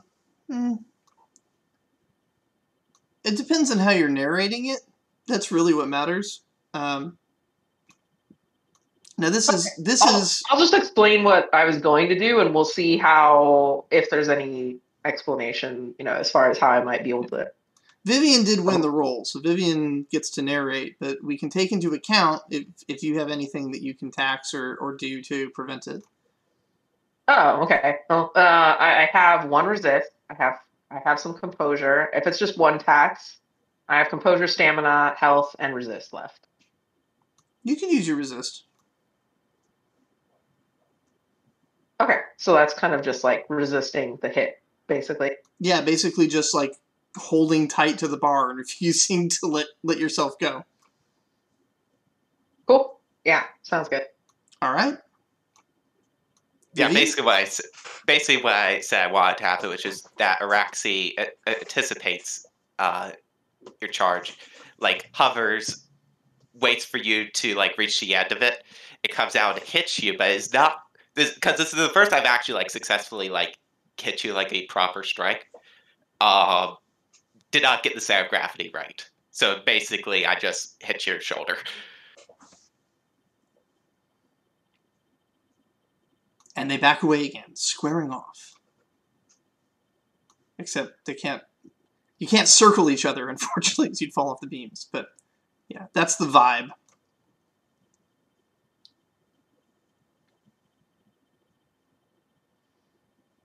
Zara is still trying to ham it up with the audience as she resets to her original position. Araxi is locked in on not letting a no beat her.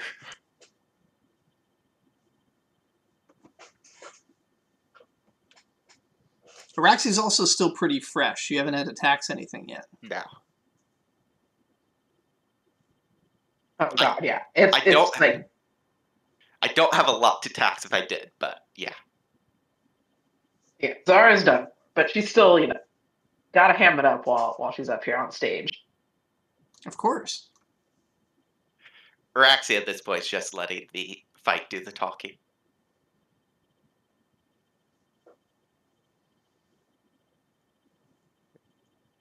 But it's right. Like, you've seen all of Araxi's moves. There's not much more that she can come up with as a trick to perform. There's no more surprises. Now it's all about execution. It's just, which one are you going to see here?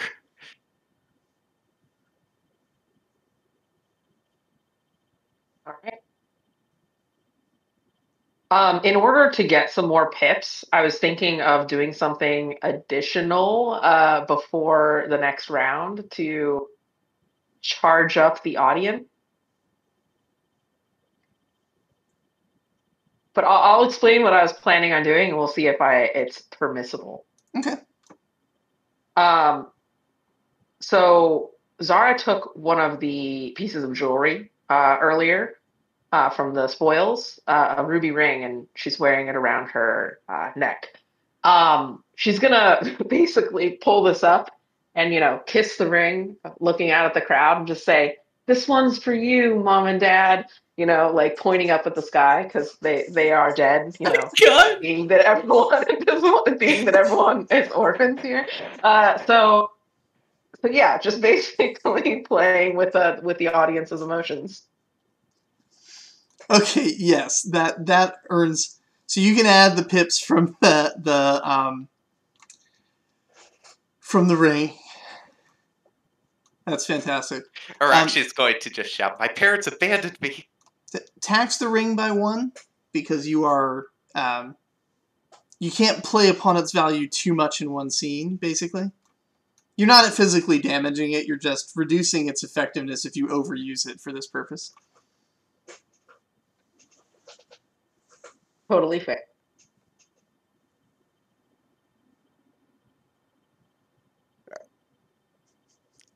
Don't think I have anything unless Lorpin wants to give me a leadership role. That's basically all I got. Lorpin wants to, but Lorpin is more used to following orders than giving them.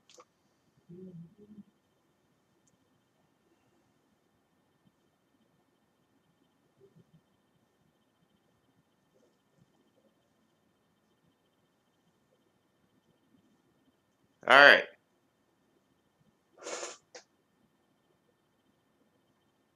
This is it for Zara. Ed, help me with the math here. Is that... Which one? So a 3 needs plus... Oh, yeah, okay, it just barely missed. Because that's a 1 at the end. Never mind. Yep. We are like 1 point away on your dice from having another tie. Yeah. If you'd had one more pip, it would have been a tie. So close. So close. But if there's nothing left to tax, it looks like you've been defeated. Vivian, how does the scene go? So are you charging at me again, Krista, in this? So Zara basically was the plan earlier when I was going to change it up was that I was going to use the javelin pole thing as kind of like a pole vaulting type thing, and so I'm basically holding it, I don't know, pointing at you, I guess, because I'm going to, attempt to pole vault towards you. So, yeah, Araxi in that case, yeah. Araxi basically just does what Araxi's been doing. Jumps up, does a little backflip for the crowd, but it actually helps Araxi find where Araxi's going to land, essentially. In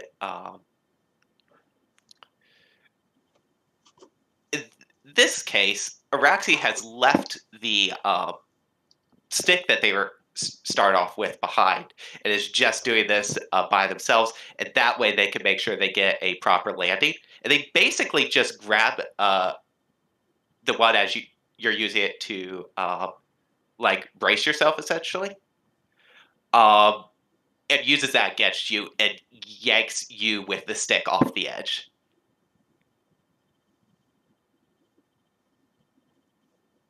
Basically, once Zara hits the ground, she makes crazy exploding noises, just continuing to ham it up, even though she has lost.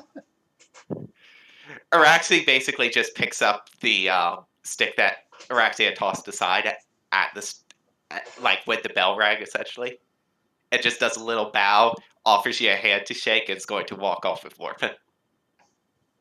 As you're offering the hand, I'm still writhing on the floor as though I'm in pain. It's not because I don't want to shake your hand. I'm just so enthralled with my own hamming it up. So into the performance. Yeah, exactly.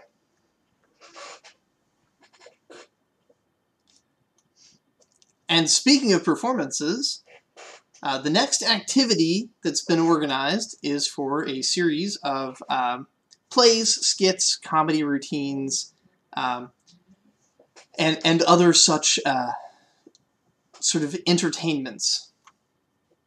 There are a series of stages set up that you kids can go and visit, or you can try and put on a show of your own to earn a little bit of money back from your carnival excursions.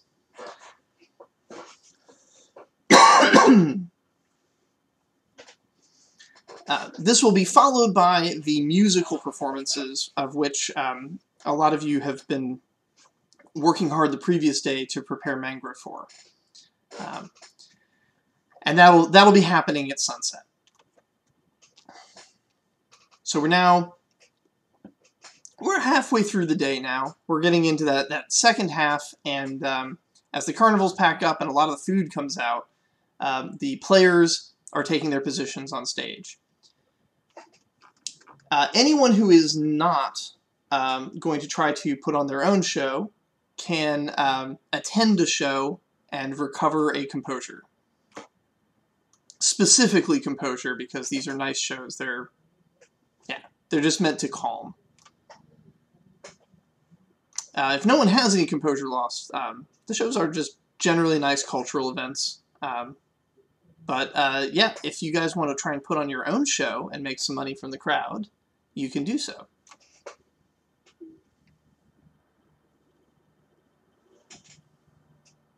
Don't have any performance points, unfortunately, so. I think Nest is going to be more, not really attention, but try to just keep coaching Mangra, making sure Mangra doesn't get stage fright. Okay. Anyone who wants to spend this time helping Mangra get ready for a show, that is also totally viable. As once these performances are over, the singing contest will begin. This is a children's singing contest where all the kids are going to try and give performances, and Mangra has been preparing for her performance. Her debut, in fact. I don't know if there's demand for an athletic show, but that's all Araxi can do. All right, well, let's go through one at a time then. Jackie, do you have any characters that want to put on a performance or assist Mangra? Leica will assist Mangra. The other characters will watch. Okay. And what is Leica going to do? Pep talk. Awesome. We'll make rolls for that right before she goes on stage.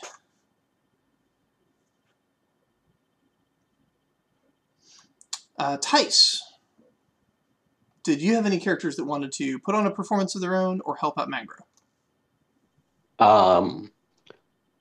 Glep wants to do sort of like a quote unquote magician show, but he's going to basically be using his crime to show that like oh, did you have this watch? It's like show them like, and then the person will look at their hand, they'll be like, that's my watch and stuff, and be like, just show tricks of like fast hands and stuff. Show them like it's all about like how everything's all about presentation when you want to do this stuff. Okay. So you're going to make 2 rolls for this. You're going to make a crime roll and a performance roll. Are you trying to actually steal their stuff, or are you just using that as a presentation to try and get a little bit of money in the hat for your performance?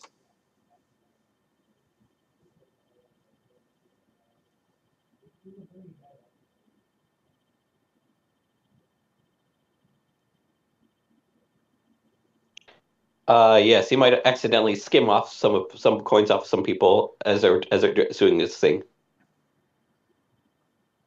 Okay, so in that case, you're going to make a performance roll to get pips for your crime roll. If you do it the other way around, it's the other way around. Crime roll to get pips for your performance roll.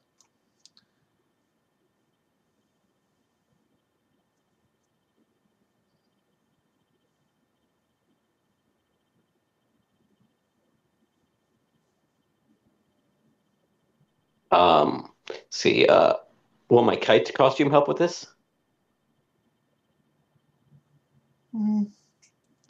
Kai wasn't really known for stealing things. Okay. Or being stealthy. I think I mostly remember him tripping over roots. Yeah, he wasn't a sneak around kind of guy. He was kind of more like a don't make me pull out the bag kind of guy. All right, I'm gonna start with my performance.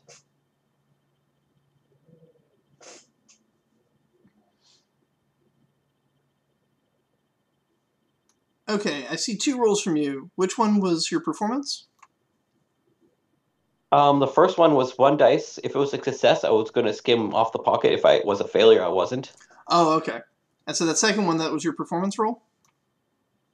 Yes. All right, so you've earned yourself a pip for your crime roll. The success of your crime roll will be how many bits of pocket change you manage to skim.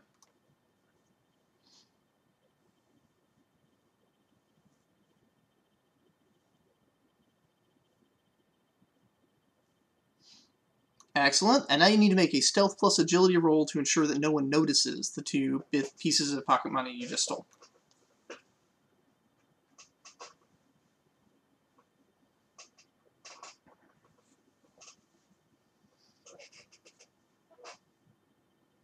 All right, you got away with it. Good job.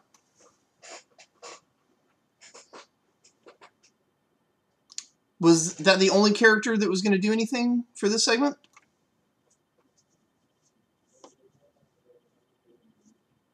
From you specifically, Tice? I was thinking of seeing if the herbalist wanted to like do a presentation on like making simple remedies and stuff. So like for people to like for simple medicine applications that you can do at your home. Unfortunately, she is quite busy with her own things. In particular, getting ready for the ice cream later. Okay, then I'm good. Alrighty. Ed, did you have any characters that wanted to attempt to help out Mangra, prepare for her singing competition, or put on a show of their own?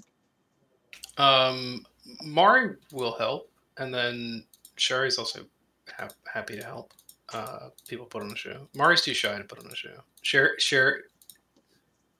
Sherry's super happy to lend her leadership director talents. That said, I am going to have to dip out here pretty soon. I've got like a super early meeting. Okay, I'll try to wrap this up pretty quick then.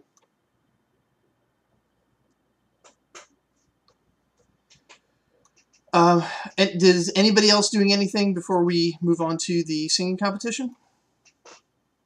Yes, I'm giving Zara my tiger plushie. Okay. Sweet. Henri is going to help out Mangra. Zara was going to hit up Araxi to see if they might be down to do like a reenactment of our great fight as a performance. Sure. My plan was to see if I could rope Lorpin into doing a athletic performance with me, based off like tricks that we had learned together. But sure, that works too. We could have Lorpin there just because he was there at the fight as well. Okay. Same rules as with Tice. Make your athletics check to give yourself pips, then a performance check to see how much money you make. Acrobatics is okay for this as well. Yes, it that's is. kind of what. Yeah, that's fine. Just acrobatics, or do we roll that with something? With agility. Lorpin is not a... I don't have performance, so what is performance? Empathy, I guess?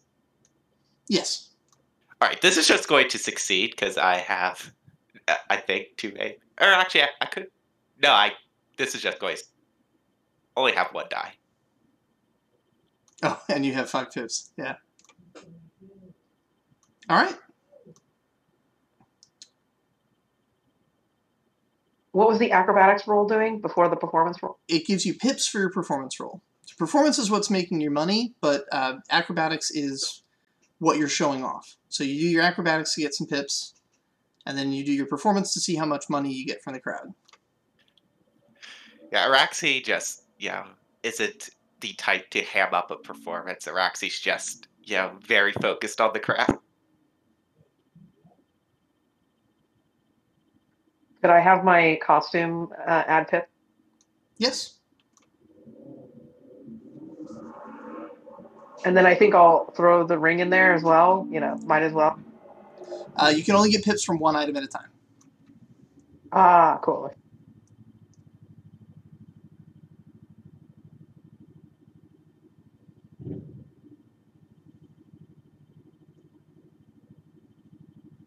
Okay.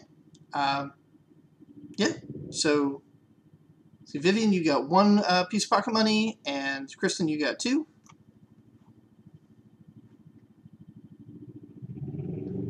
Chase back by entrance. And Troy, was there anything before we move on?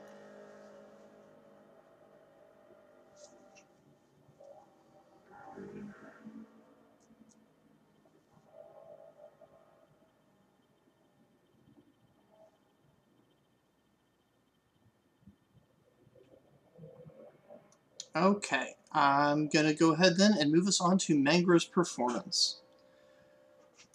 So the sun has started to set, and one by one, various children from the village are giving their performances. They're all singing local folk songs, and then it's time for Mangra to perform.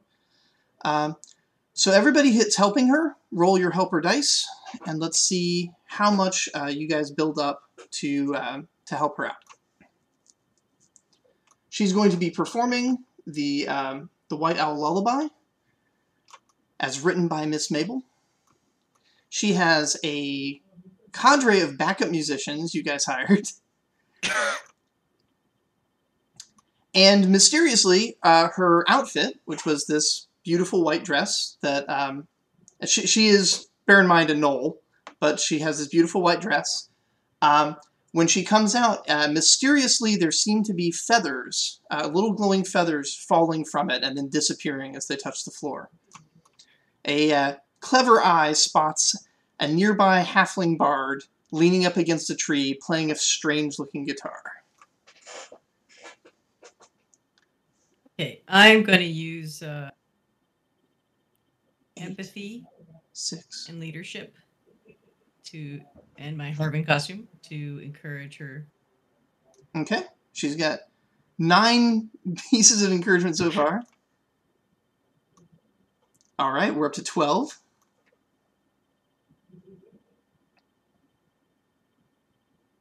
And that's basically just led her one last rehearsal just to make sure everything was going to go smooth. I think Nest would also probably be the one who has the medicine in case she panics. Unless anybody else wants to have it. Okay, let's add those in as pips as well. What was the quality on the medicine? It's been too long, I don't remember. I don't think she gave us one. She's just like, here's the medicine that, like, if she could, like, it was Oh, given from. right. Yeah. Okay. It's if she panics, like If she panics, that's right. If somehow 12 is not helpful enough.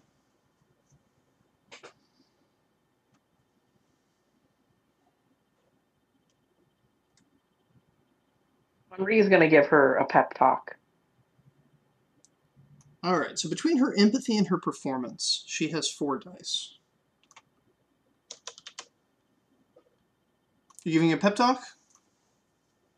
Yeah. Do I need to roll for that? Yes.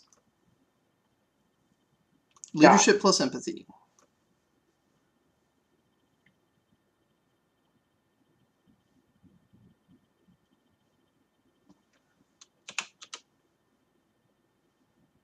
All right. Added to the total.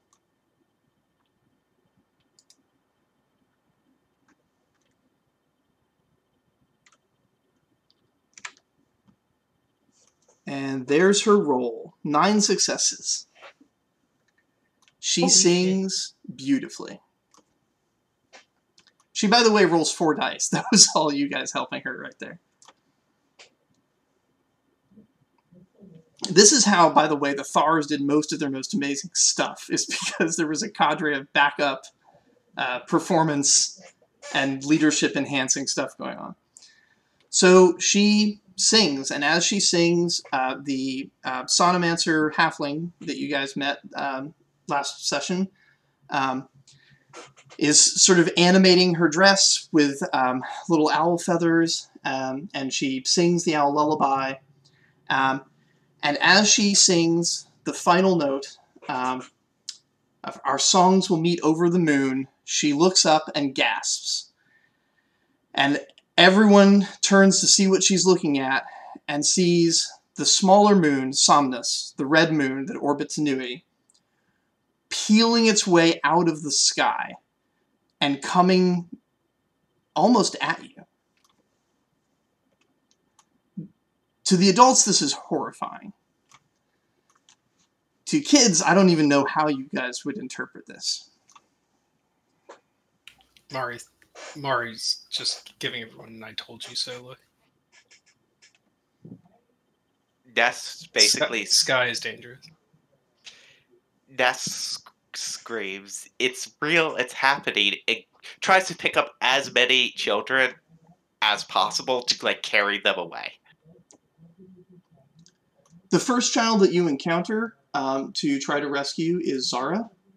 And as you approach, the two of you see between you Miss Mabel's glasses sitting on a bench. You both see the glasses at the same time. The moon has gotten big, but it is starting to become clear that it's not coming down directly on you. It's somewhere to the northeast.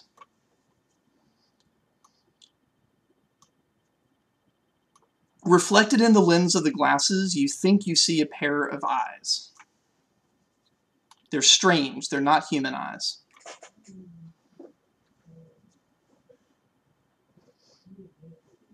Zara points that out and is like, well, Zara is also freaked out at the moon coming down. She does notice that and is like, well, I guess there's also this weird thing happening. Nest, who has tons of composure, I think it's fair to say would pick up the glasses and like look through them at the site if it becomes clear that it's safe. So I say safe. The moon is falling out of the sky. So there's nothing safe happening, and everyone is going to take 3 composure damage just from the very fact that this is happening. But when you pick up the glasses, with the exception of yourself and Zara, time appears to stop. And Trumpy just fucking faints because Trumpy does not have 3 composure. And that's going to happen to a lot of people. There's going to be a lot of fainting going on in this town. All right. But yes, so for Zara and Nest, time seems to have frozen. Everybody is frozen mid-walk. And floating in the air in front of you is what looks like a legless dragon made of crystal. And there's a woman on the dragon's back. Sigurd, you're up. All right. So I assume I can communicate with them? Yep. Shimmer has stopped time, so you can have a conversation with them. These are the 2. They're definitely targets of Thay for some kind of ability that they have. Got it. So you can actually, here in the frozen time, you can almost see the energy coming off of them onto Miss Mabel, who is behind them looking for the glasses that she misplaced. And she's basically just getting a temporal radiation exposure, which is what you had detected a year ago on her timeline. Got it. Cool. So I'd like to, I guess maybe this is a scholarship role, but I want to try and figure out what is some helpful advice that I could give them or direction on what they need to do next. So I suppose I can roll for that? Maybe, but I'm not sure what I would advise you to do. As a GM, I'm not necessarily going to have an answer for that. I see. Okay. Huh. Well, I'm on the same timeline as them, right? I just paused time. You just paused time, but you guys were on the same timeline. And Shimmer will take you back to your castle to deal with the aftermath of this moonfall situation. Do I know where the moon's falling? No, you don't. Because the moon that you had predicted would fall was Inui itself, and this is Somnus. So the wrong moon is falling. But you had also, as far as you can tell, prevented Inui from falling. So, yeah. Either your prevention has led to a different outcome, or something else is going on. Also, as far as you know, you're still a librarian. It's not a title that you can leave. So. Yeah. Meaning I have to stay there? No, no one has to stay there. There's no, they don't chain you up to a desk. Got it. You're free to go, and you do what you must. Cool. I guess, well, I suppose I know where they are, because you mentioned Shimmer would know where the glasses are. So, how long would it take Tigger to get there? According to plan, the glasses will be coming back with you, now that they've served their purpose. Great. That's good. How long would it take Sigurd to get to their location? Like, physically? Yeah. I'm trying to think of all the possible things that could potentially happen, and I'm like, well, maybe Sigurd can go and, since they are targets, get them so that they're at least in a safer place than just an orphanage somewhere. It's largely possible that Shimmer could just teleport you, I think. I'm not 100% clear on all of her abilities, but she's capable of stopping time, so at least temporarily for you guys. Yeah, because ultimately, I'm just trying to figure out how to protect them. Because like it sounds like they are potentially targets. Potentially. But Pretty sure in the timeline that thing is hitting for Apthis. yes, the moon itself is not coming for them. Nope. That moon is the moon that happened when we were fighting all those motherfuckers out in the desert. But it might be worth asking them what they know about it. Okay. Well, yeah, Sigurd will definitely ask them that to try and get as much information as possible. So, hey, I know a lot of crazy shit's happening, but let's just ignore the fact that you're talking to a dragon through some glasses, or, a chick on a dragon through some glasses. Let me know as much as you can about what you know about the moon that's currently crashing down towards us.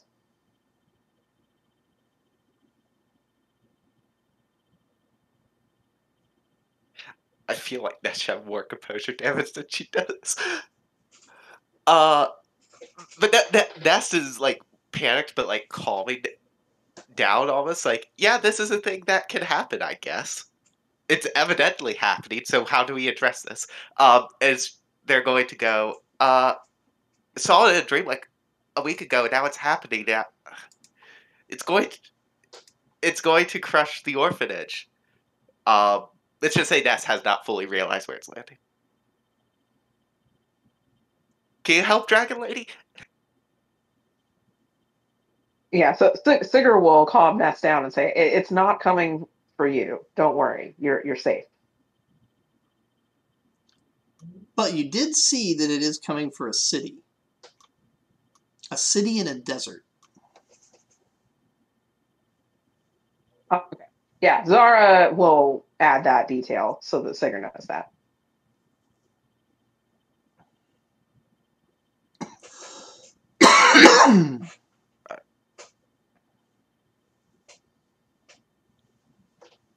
Yeah, Ness is going to like go silent for a moment. They go, "Oh yeah, you're right. Wait, you saw that too?" Yeah, I did. I dreamt about it last week after we ate that weird soup. Yeah, it was. Yeah, Ness that day, by the way, never left their room, so Ness did not hear you talk about it.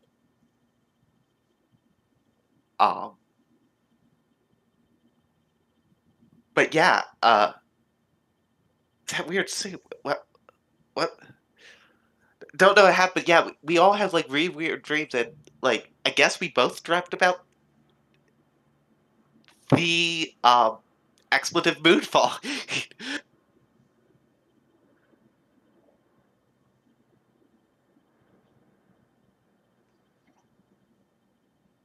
Zara feels a little bit better just knowing that someone else had the same dream.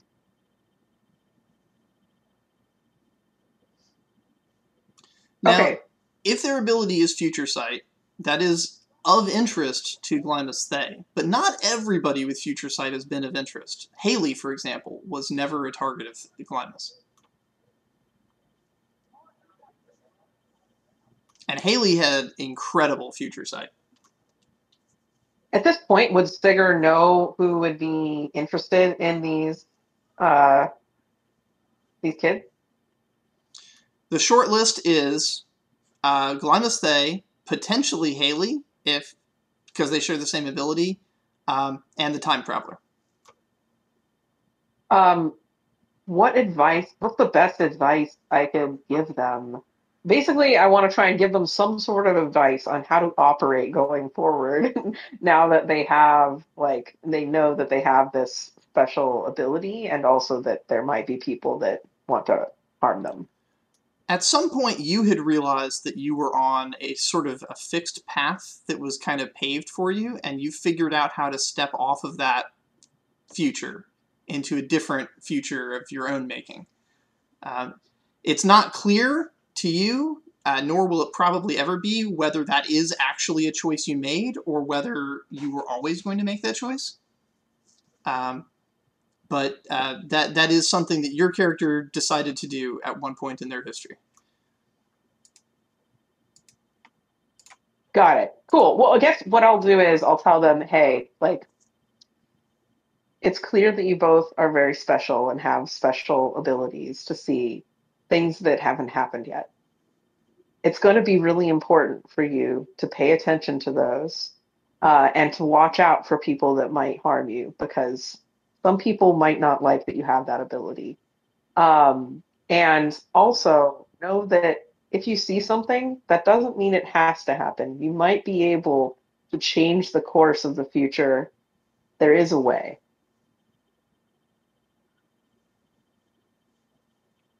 All right, good advice.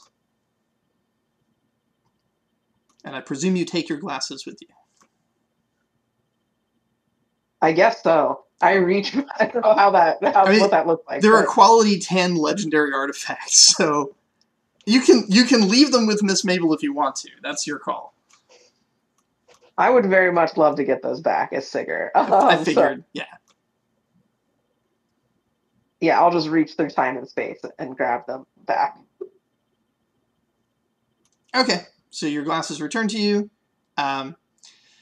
For both of the characters that were involved in that, you may now spend an experience point to add the potential to your character sheet for your future sight, which will begin to unlock the path of using it on purpose.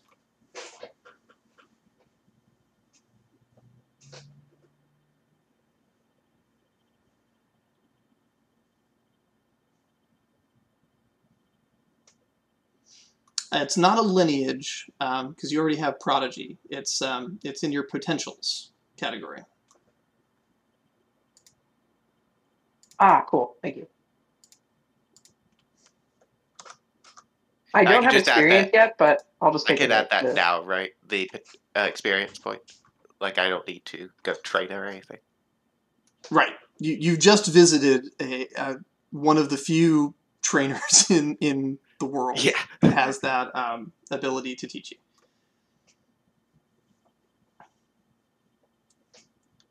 Relocating this trainer may be difficult, but yeah. And if that puts you in the negative on experience, don't worry about it.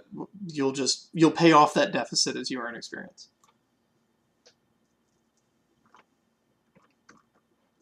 All right.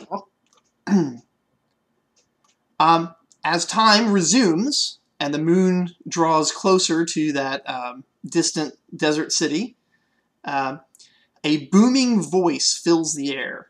And in the native language of all of your characters, because I know some of you are not native to this area, but the language is being automatically and magically translated into your native language. A voice announces that it is Gunther, the great hero, and that it is whoever this Gunther is about to die in battle. But they're going to defeat the evil mummy king that has been releasing plagues across the west. And they call out for their brother and sister, potentially plural, hard to tell. But they call out to seek out the bard Harving and give her what aid you can. And then the moon hits the atmosphere, knocks the clouds away. Things get a little warmer, but not burning. But in the northeast, there is a fire unlike any you've seen in the sky. And then, not at all there, but further north, just more like due north, a purple bolt of lightning from out of nowhere strikes a mountain.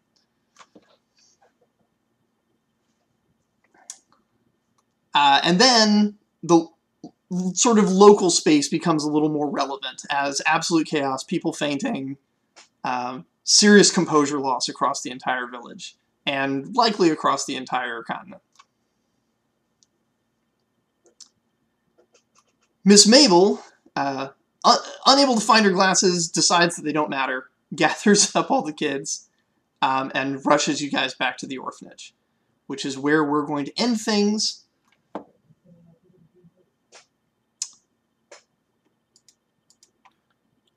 But having gotten through this grand finale, everyone earns a renown, and you can spend this however you wish. No restrictions this time.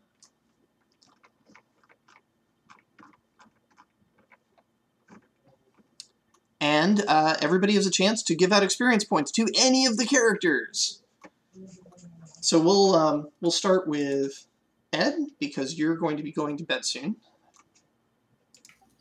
Sure. So how does this work? So each of your characters can give out an experience point to any of the other characters. You've got Mari, Reggie, and Shari. Okay. Mari gives an experience to whichever of Jackie's characters helped with the recipe. She now has a recipe as a result of that, and she's very happy about that. Trumpy. Yep. Okay. Reggie will give an experience to whoever pointed out the tricks with the... That'd be Wompy. Okay. And then, let's see.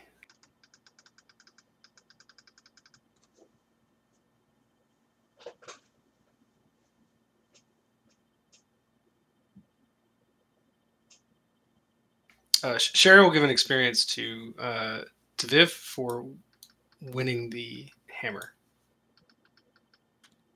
That is also 2. So.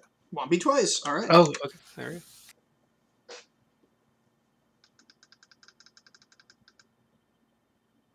All right, cool. And if you need to go, then that's fine. I'm going to record the experience points onto the activity log, so you can go back and look it up. Okay. Jackie. Yes, sir.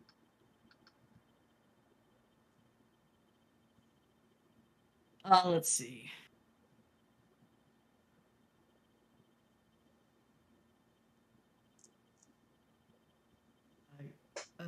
Vivian, what's your Anu character's name?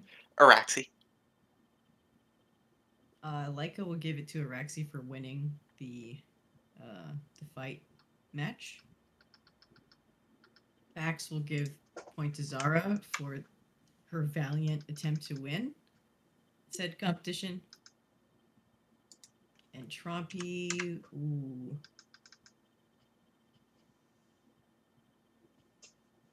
I don't know.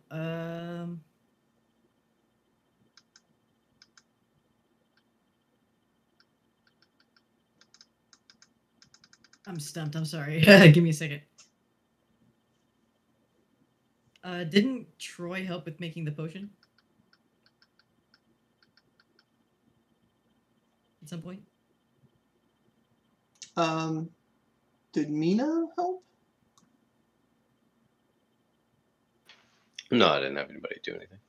Okay. I know that in the end, Kylie's the one that actually made it, right? Yeah, I'll point to Kylie'll then for making the potion. All right.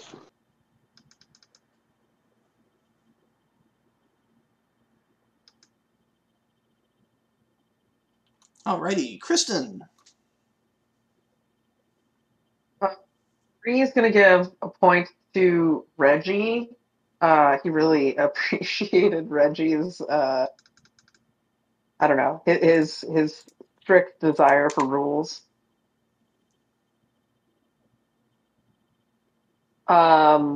Zara, Jackie, one of your characters gave Zara the stuffed animal. That'd be Bax.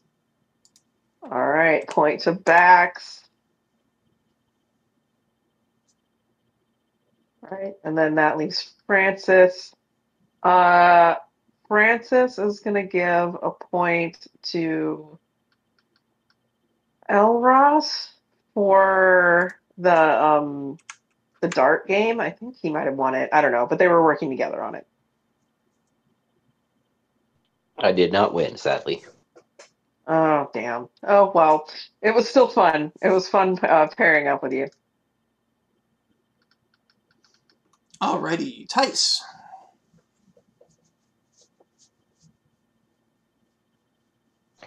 Glep will give one to let's see here. Um, what's his name? Ed's character, the one that was like, that basically told the guy, was like, oh, if you try to con us, we can just tell Miss Maybell. That'd be Reggie. Yeah, Gluff's gonna give Reggie one. Um, let's see, Kyle's the pharmacist guy. He's going to give a point to the book nerd. I guess, yeah, Ed's other character to make the formula to help make the potion. Was that Shari or Mari? I think it was Mari's the book nerd. Ah, yes, that's right. Shari's the aquatic one.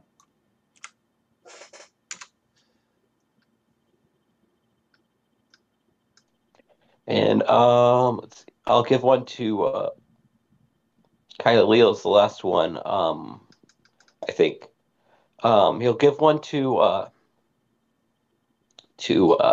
not a human's um, future teller. Zara.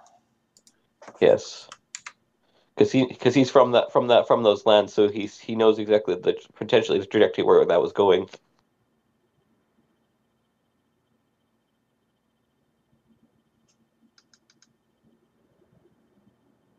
Okay. I think we're at Troy now.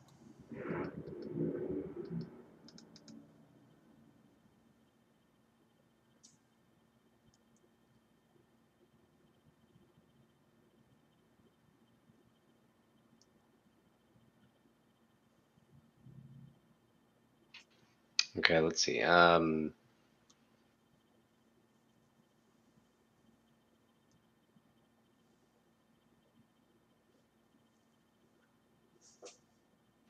Do we have multiple people discovering? We had multiple people discovering the cheats in the beginning, right? It wasn't just Wumpy. Wampy figured out the strength cheat, and then there was another team that figured out the accuracy cheat. Henri was working on that one. Yes.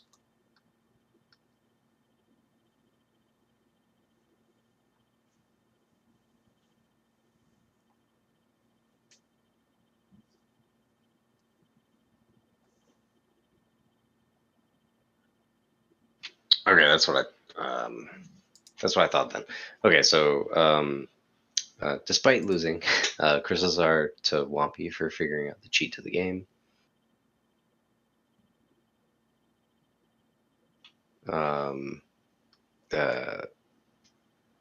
Kofric to Henri for working on the other one. Whole team effort thing. And then Mina point to Mari for making the recipe before making the thing.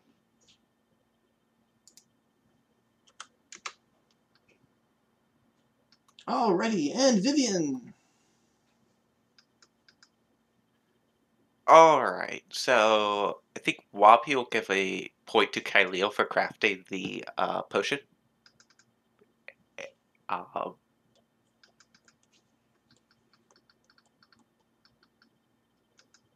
Nest. Nest is going to give a point to Zara for having the same dream as them.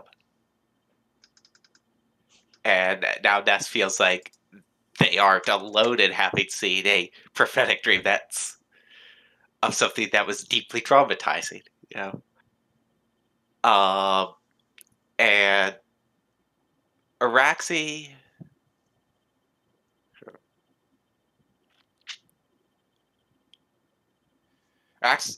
I think it was Zara again who Araxi fought. So yeah, Araxi's going to give a point to Zara for actually pushing Araxi to their limits. Araxi was going to run out of grasshopper uses pretty soon.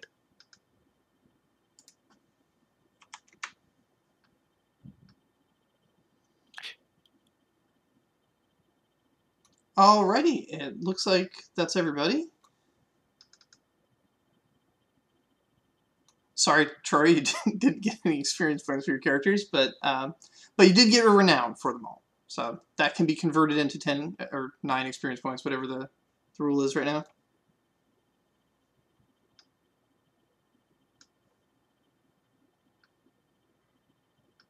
Yeah, it's all good. We all got something. Yep. Yeah, and if you spend it for an item, it's a quality 6, right? Yes.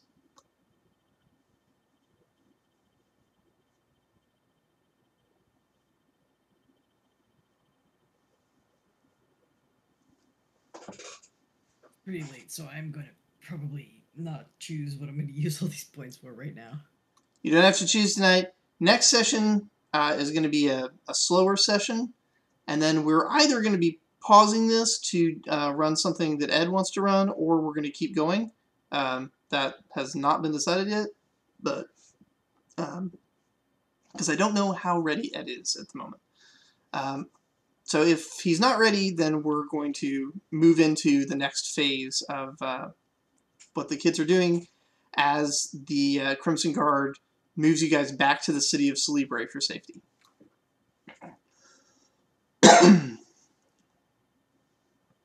But we'll set all that up and figure out the aftermath of all of this next session. Well done, everybody. Yeah, nice. Good job. It's fun. Yeah. So, I already burnt all my... I would have liked to have done like a full sort of bragging and retelling thing, but there's 18 characters. Yeah. The Also, kids just went most of them were there for everything, so they know what happened. Yes, they know what happens. They were there. They saw it with their own eyes. Some of them twice. Yeah, all the kids just went home and had some ice cream and went to bed because they were just, the end of the world usually does that to kids. I would like to narrowly, because Walpy actually maintained composure for the first time. I imagine that other athletes did. Yeah, I already decided what I want to pick. I was it Elros a pharmacist kit with 6 pips, and I got Kyleel Kyleel is the pharmacist. So I gave and then Elros got the staff of Cam. Got the what? A staff of Cam, like a magic, sort of like wait, because Cam's leaving next. He's leaving soon, so I wanted a parting gift like my mentor. You actually are going to get to keep Cam, because Cam's going back to Celebre, and the Crimson Guard are going to move you kids to Celebre as well. So Cam will remain with you. Also, those of you who have mentors, if your mentor is someone who lives in this town, they're going to be coming with you to the city. So Glup is going to relocate to the Celebran docks. Of course, Cam is going back to the Celebran Mage Academy, and I think there was one other as well. Lorpin. The store I think owner you meant Lorpin. I'm sorry, I meant Lorpin, yes. So Lorpin is going to relocate to the Celebran docks to work there as a fisher. Yeah, because Glup got the dirty storeman as his mentor. Right. Yeah. So he's going to be forced to close up shop as well and move to Celebre. So they're gonna be available for you guys in Celebre. Anyone that is not captured has sort of a 50-50 chance. If there's a good narrative reason, I'll move them to Celebre. Otherwise, they're probably going to try and stay and defend their homes. But since Glup is going to Celebre, the fishing family is going to Celebre as well.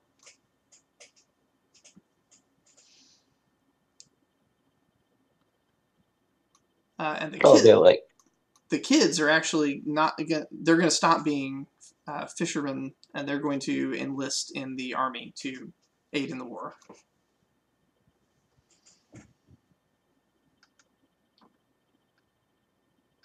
I know this because one of them is the character I'll be playing in Ed's adventure. I see. Yeah, Cerebream is actually the character that I was getting ready for the next adventure with. So, but yeah, in the meantime, we'll continue with this, and yeah, next session we'll sort of handle the next day and the aftermath of this world-changing event that went down.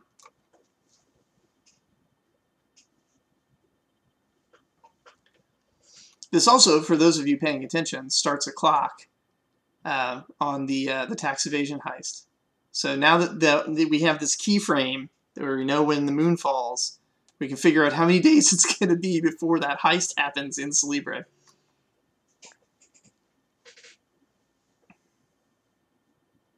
What was it? How long did the initial preparation start? Like 3 days after or something, was it? On the timeline? Yeah. Well, when I did the timeline, I think I did day 0 was the moon incident, and then we just clocked everything from there. The moon's just falling out of the sky, everybody. Who wants to steal a nation's worth of treasure?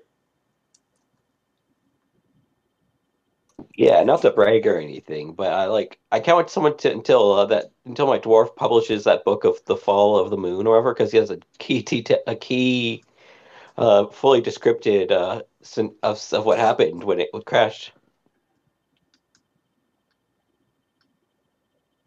There's going to be a lot of people very interested in that book. Especially since key details can reveal where some freaking legendary artifacts are. As most of the players involved in that situation were carrying some heavy-duty gear.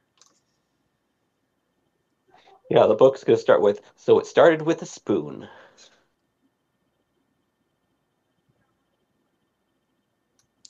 An archaeologist that studies that book might be able to figure out where Gunther's weapons are, or at least the shards of them.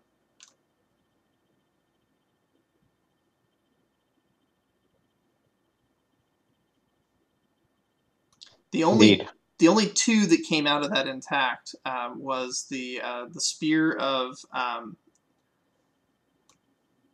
let's see, I think it's the spear of lightning and the spear and the sword.